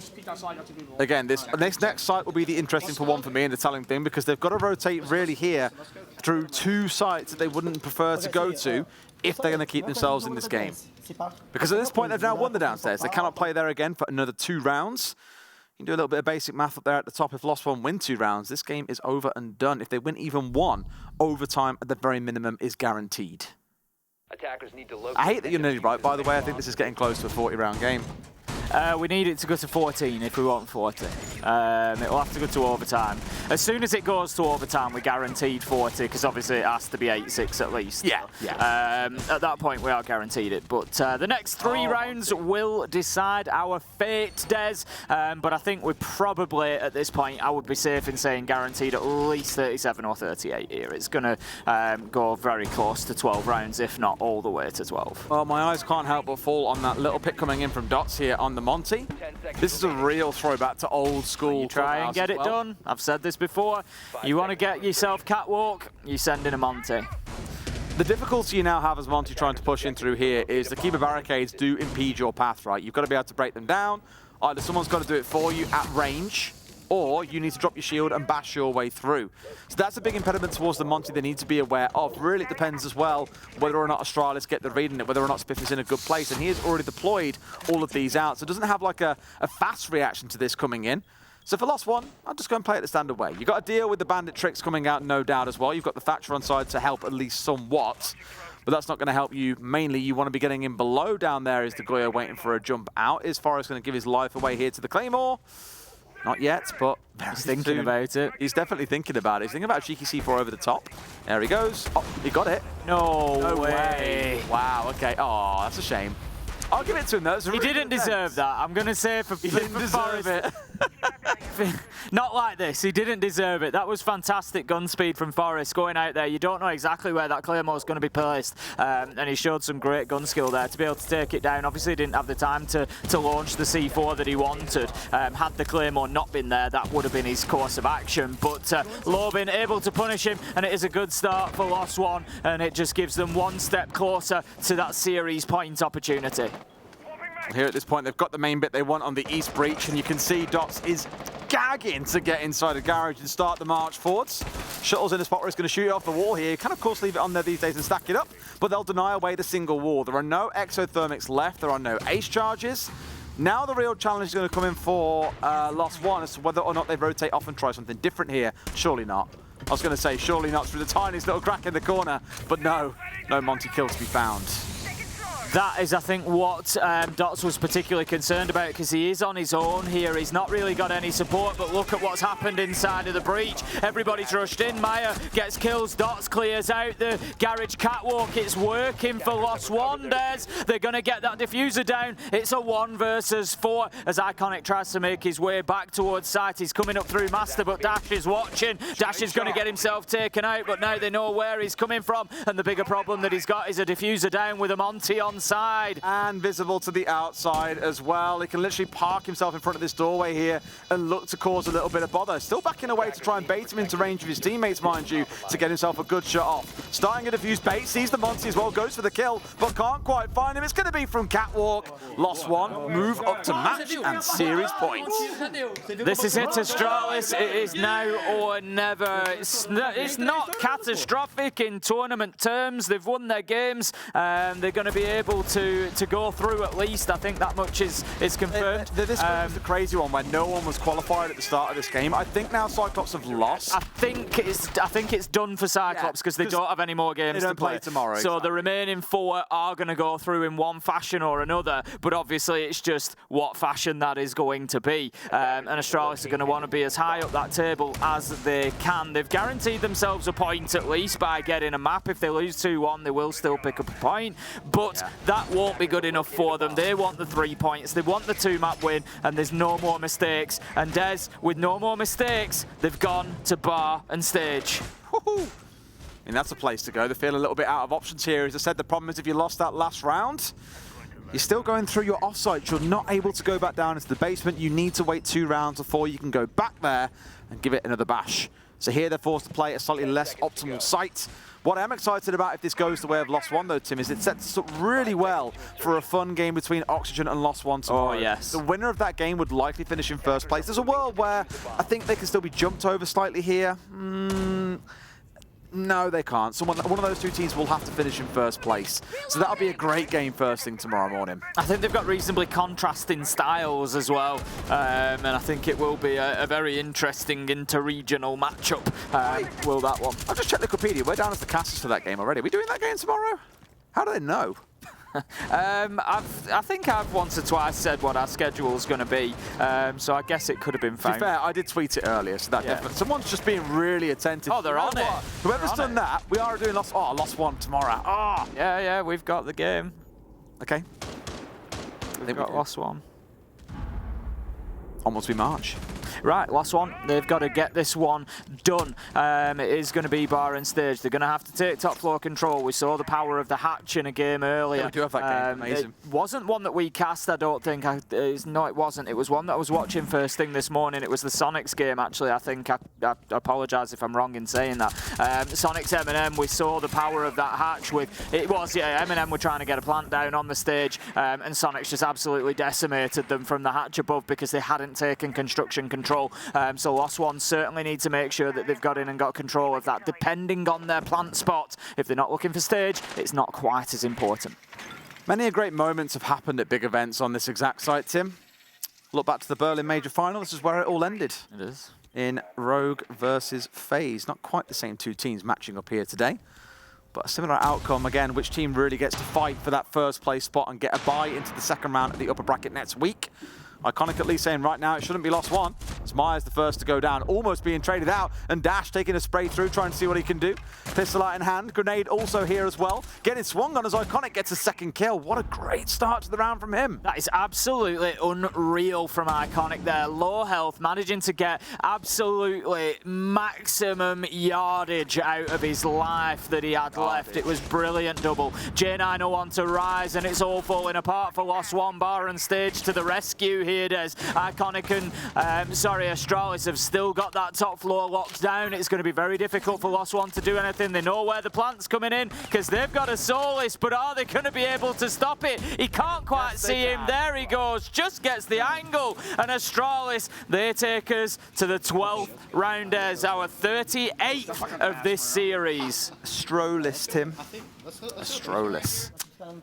Great round coming out, and again the Solis on the vertical really coming in big. Did the job. Did the job. Absolutely. Since I'd like to know how many plant denials. It's maybe a stat I should have kept along the way. How many plant denials we've seen by Solis using the gadget so far at SIs. We've seen 3 or 4. That's what I mean in our games. You know, so I'm sure that there's more out there as well. And I've got to say, you know, you look at the comparator obviously being Pulse, being able to do the same job, and you certainly don't see anywhere near as many, I wouldn't say, not as regularly. No way. So Solis proving to be very, very good on the denial of those diffuser plants. So Astralis have done the hard part there. They won round 11 on an offsite and now get to go back downstairs into Church and Arsenal. Now, Lost One know they're coming into one of the stronger sites here for Astralis. They've already looked pretty comfortable there before. They're going to have to find something special to get their way through. And clearly right now, part of their worry with that Jackal pick coming in is the Roamers themselves. How do they get them back to site? How do they leave themselves with enough time to pull off and execute? No Ying on site, which was doing a little bit of work for them last time. So I imagine here leaning more in towards the smoke grenades that are going to be coming out of Dash on that Jackal. He'll be a big part of this round. He needs to be staying alive. Yeah, the first couple of kills are going to be particularly important, so keep your eyes on those. Astralis not throwing themselves at any windows or any peaks or anything else, but we've got quick progress there with the ITA just opening up the garage wall. They want to get this top floor cleared quickly to Lost One. Dash is going to move away to the top of the garage, and we're going to have Maya just looking to get in quickly maybe once this breach is opened. Breach is open. Straight in here. Surely not. We're on a peek on towards the catwalk as well. Right idea, because J9O is there waiting and ready to be the initial entry point for these players. They're greeting Big battle, this. I say, surely don't try and vault over here and go for a fight. No, getting pushed in, though, and here we go. Maya's gone down. It will be a trade coming through, but it still stings to lose Rihanna. Maya having a real bad map here at 3 and 10 as well. Uncharacteristic. That's not the end of the world for Astralis. We're going to see Forest and Spiff getting themselves back to site now. A minute has been wasted, maybe not as long as you might like, but a life has been taken along with it. The might could be a bit of a loss. Of course, those magnets going along with him, so not going to have as much denial down in sight as they might like for those thrown utility items. But right now, Forest, he's going to pre-place a C4. I think there's a cam up there that's just going to support that. That's why there was a yellow ping. So he puts it on there. Somebody watches the cam, mostly like a J90, although he's not on there at the minute. But if that information gets fed in that somebody steps into kitchen, you pull the trigger and bang, you've got yourself a freebie. May have a Mozzie press up there. I know he's got one captured. I think there is a Mozzie drone in there. There is a Mozzie drone. Just not being watched by the right player, apparently. Because right now, J90 instead is sat watching his Warden. But I'm sure that will change. You'll flick through it over time, or maybe it's a visual bug. I don't know. But they've got that information there at the very least. There's the C4 coming out, but it fell off the ceiling roof, fell down to the floor, and has already been pulled. They're going to start the process of opening the hatch. Likely to be successful first time. I don't think there's going to be anything done about that. There's no impact tricks in hand. There's no nitros left. So there's not too much that can really be done there. So the hatch will be opened. Good progress by Lost One. But the big factor that I'm looking at the minute is that time. 40 seconds left to go. We often see last minute pushers coming in here. Now then, Dots manages to find Forest. Takes a lot of damage along the way, but it gives an advantage to Lost One. 30 seconds left to go. And in Church and Arsenal times, that is a long time. The thing is, I was going to say 4v3 is far from a massive advantage. Iconic gets one back, but instantly responded to by Dash, who pulls it to 3v2. 15 seconds to go, and Astralis have got themselves geared up towards the east side of things here as well. Just waiting to see where Lost One come in. They're pushing forward. Dash is in and looking for kills. They found one as well. Just one left remaining. Iconic finds one. Can't find the next. Lost One will take the win. They give themselves a golden chance against Oxygen to fight for first place tomorrow. What a game we've just seen between these two. Neither of them have left anything there. They have given absolutely everything to that matchup. You can see what it means to Lost One. The celebrations are loud and will be long, I am sure, and that really puts them into the driving seat in that group. Real 38 round screamer between those two teams, and we said at the start coming in it looked to be a good fixture, and I feel it really did deliver. The cleanest set of Siege you're ever going to see? Maybe not, but entertaining from start to finish, 100%. Really looking forward to seeing these teams play again tomorrow as well. Yeah, I mean, we've seen so many people have big moments there. I know I've mentioned him a few times throughout, but I think Spiff deserves a shout. You know, not just for his performance tonight, but for the tournament as a whole. He's really impressed me so far, and he seems to keep delivering. He's been absolutely fantastic. And then on the side of Lost One, you know, obviously there's names that stand out there particularly. Maya had a good earlier game, but Lobin as well, really impressive today. Not the best late map, but I think outside of that, Lobin for me, real big MVP for the team coming in from that. But as we said throughout the series, it's a real team effort, right? The lowest was, what, 13 kills, highest was 21. Everyone was getting involved in the game, which is what you want. It's all fun watching individual players pop off, but team-based Siege is really where the sweet spot's at. Oh, it certainly is. That's where the real entertainment comes in. And we've seen a bit of a masterclass tonight. It's been really, really exciting, back and forwards. We need to keep casting these last games. Dark Zero Secret, Lost One, and Astralis. They've been absolute crackers. Are we agreeing then that Lost One are our underdogs, Tim? They are our official underdog for this competition? I'm not sure how underdog they are, but I tell you what, I think they're going to have a good run into this tournament. If you want to join me and Tim, back Lost One. We'll be back for those tomorrow, including SSG versus G2 first thing in the morning, but that's us done for the night shift. We'll hand off to a quick break. When we come back, Desk will break it down for you. See you guys tomorrow.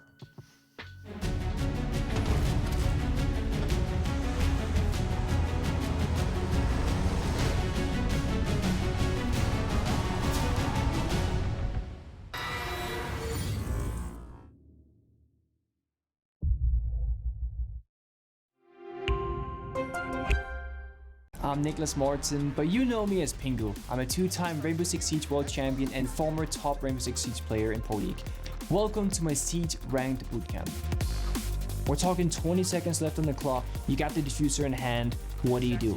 Play the way that you're comfortable with, because you have confidence when you're in this position. That is when you're gonna be at your very best. Good luck.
What a battle. Lost one, edges out Astralis, and are still first in Group C. That was a nail biter, a barn burner. It was long, it was a lot, and we got a lot to talk about. I'm Jackie Jing, and I really want to bring Jesse and Jacob into this conversation and pick their brains about what is happening here.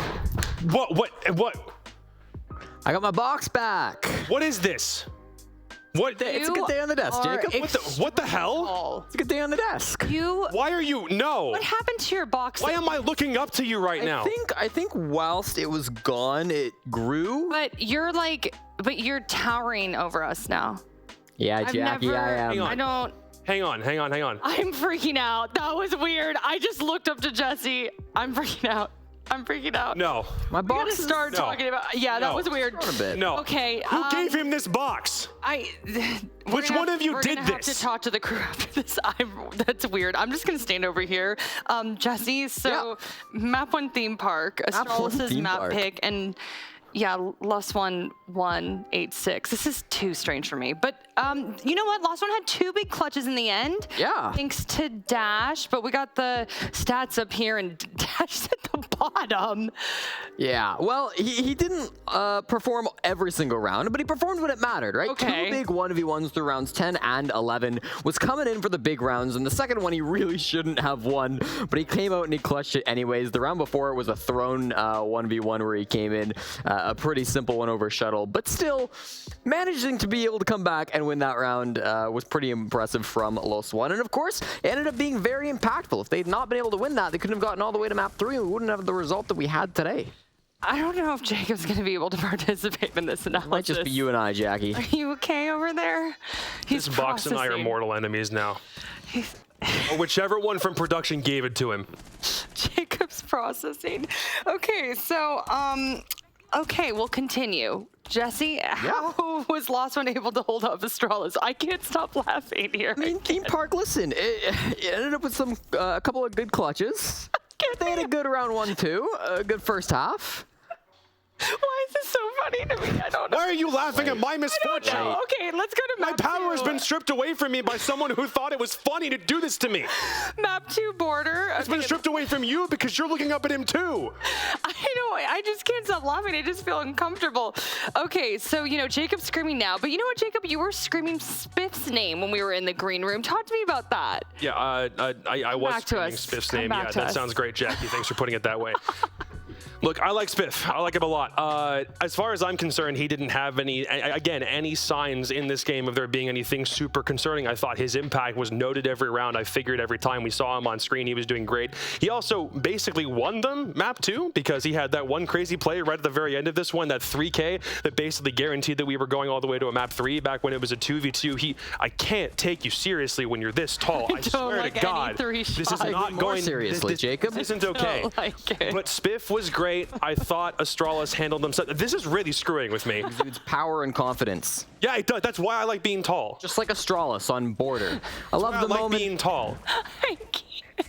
I can dunk a basketball. You can't. I can now. Can with my box. I can't. Okay, you know what, Jesse? Yeah, Jackie. Let's talk about Lobbin. You know, we've been focusing on him a little bit. He did well yesterday. He held down the fort better today. I think we might have lost Jacob, so help me. For sure. Loban, one of the fraggers on Lost One that we highlighted at the very beginning, the 3 prongs. That takes down their opponents, like the 3 prongs of the desk. The pyramid shape that it makes. I need to call my mom. Okay, go to map 3, Clubhouse. Okay, I'm trying to get through this as quickly as I can. You know what? This is serious, though. I want to get serious here. Okay, we gotta pull up the map bans because this was Astralis's permaban, and Jacob, I'm gonna put you in the hot seat for this one. Okay, you're refocusing. Why? You're recalibrating. I'm clearly traumatized. You're recalibrating. We're getting adjusted to this. Okay, so what happened? How did this map 3 get in here? This is the thing that really confuses me, other than who the hell did this to Jesse. The problem is that Astralis have 2 permabans. They don't like Chalet and they don't like Club. They ban them predominantly over literally everything else in the league, but they instead decide to take one of their most played off because maybe they're concerned about maybe they're concerned about Los One actually having prepped for them super extensively on Villa. I think that's a perfectly reasonable thing to do.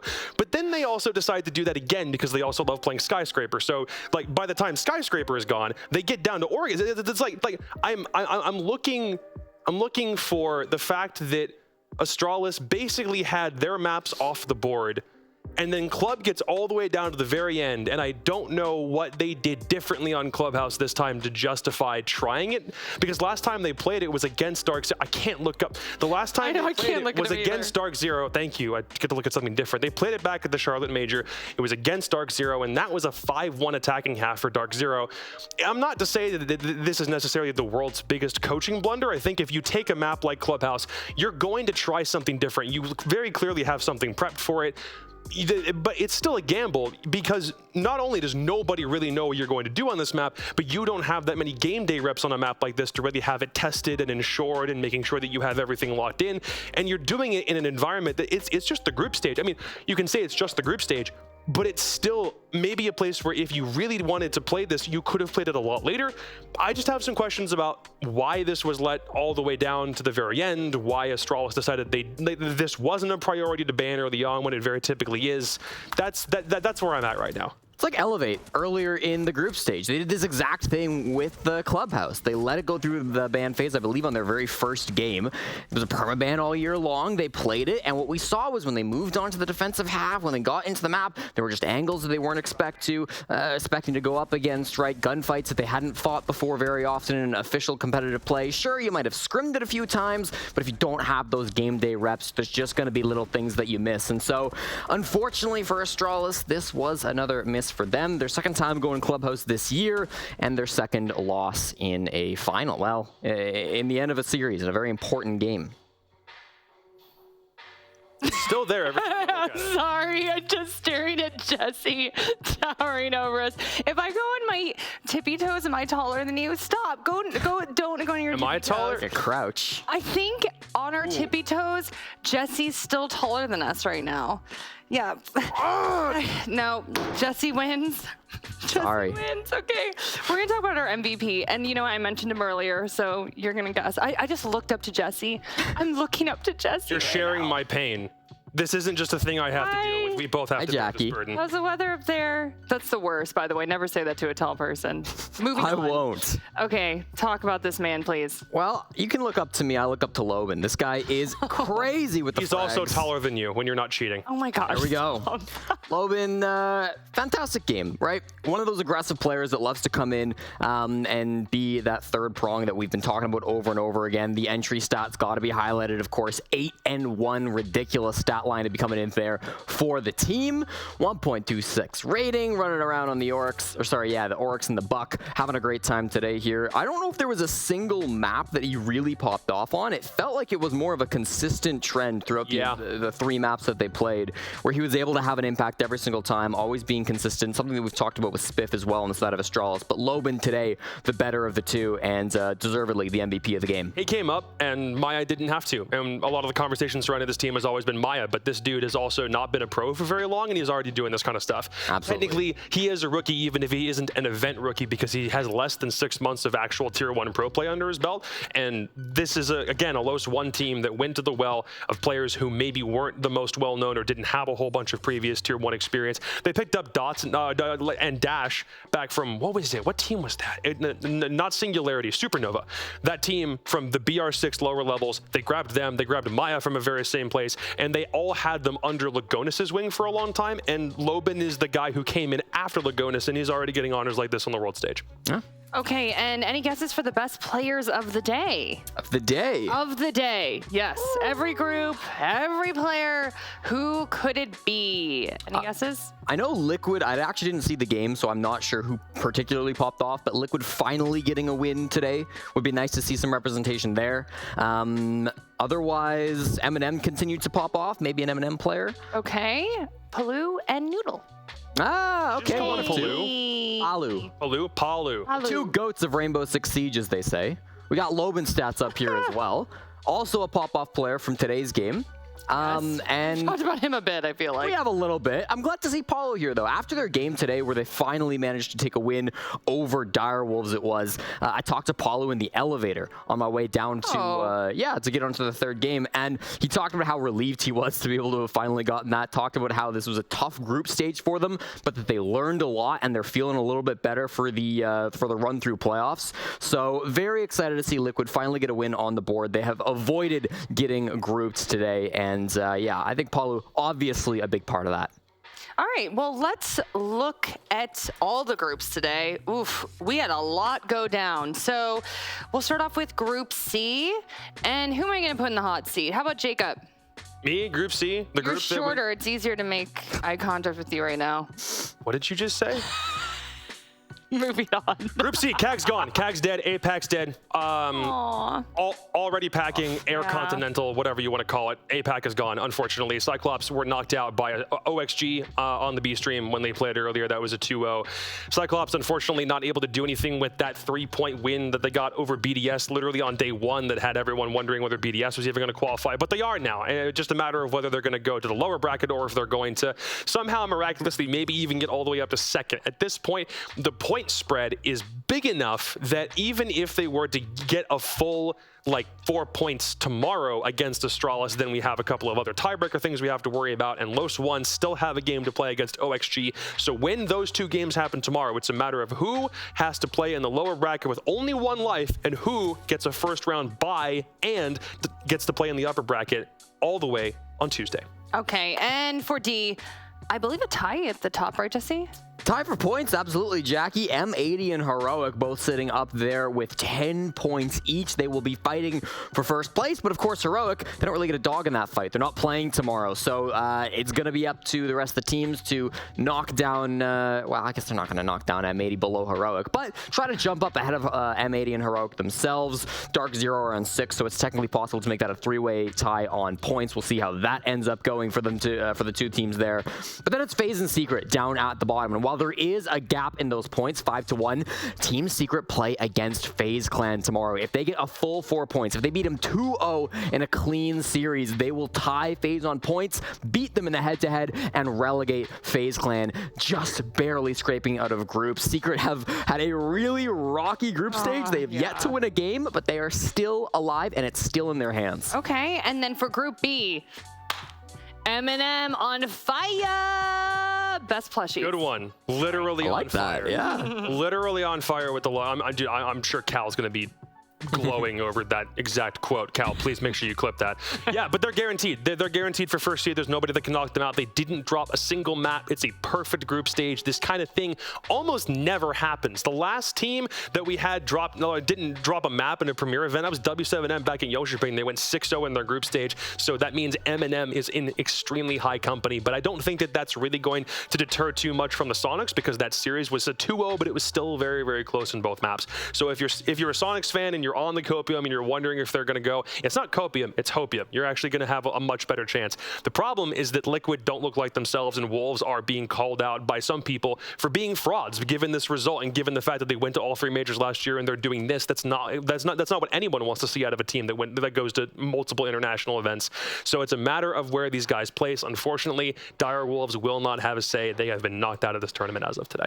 Okay, and we wrap things up with honestly, W7M enough said, I think. W7M on top. Unfortunately for Elevate, they will go home in last. Their time at the Six Invitational is over. 4 games played. All of them dropped, unfortunately, 2-0. They will not play tomorrow, as that is their bye day. But there's still battles going on, of course, for seeding.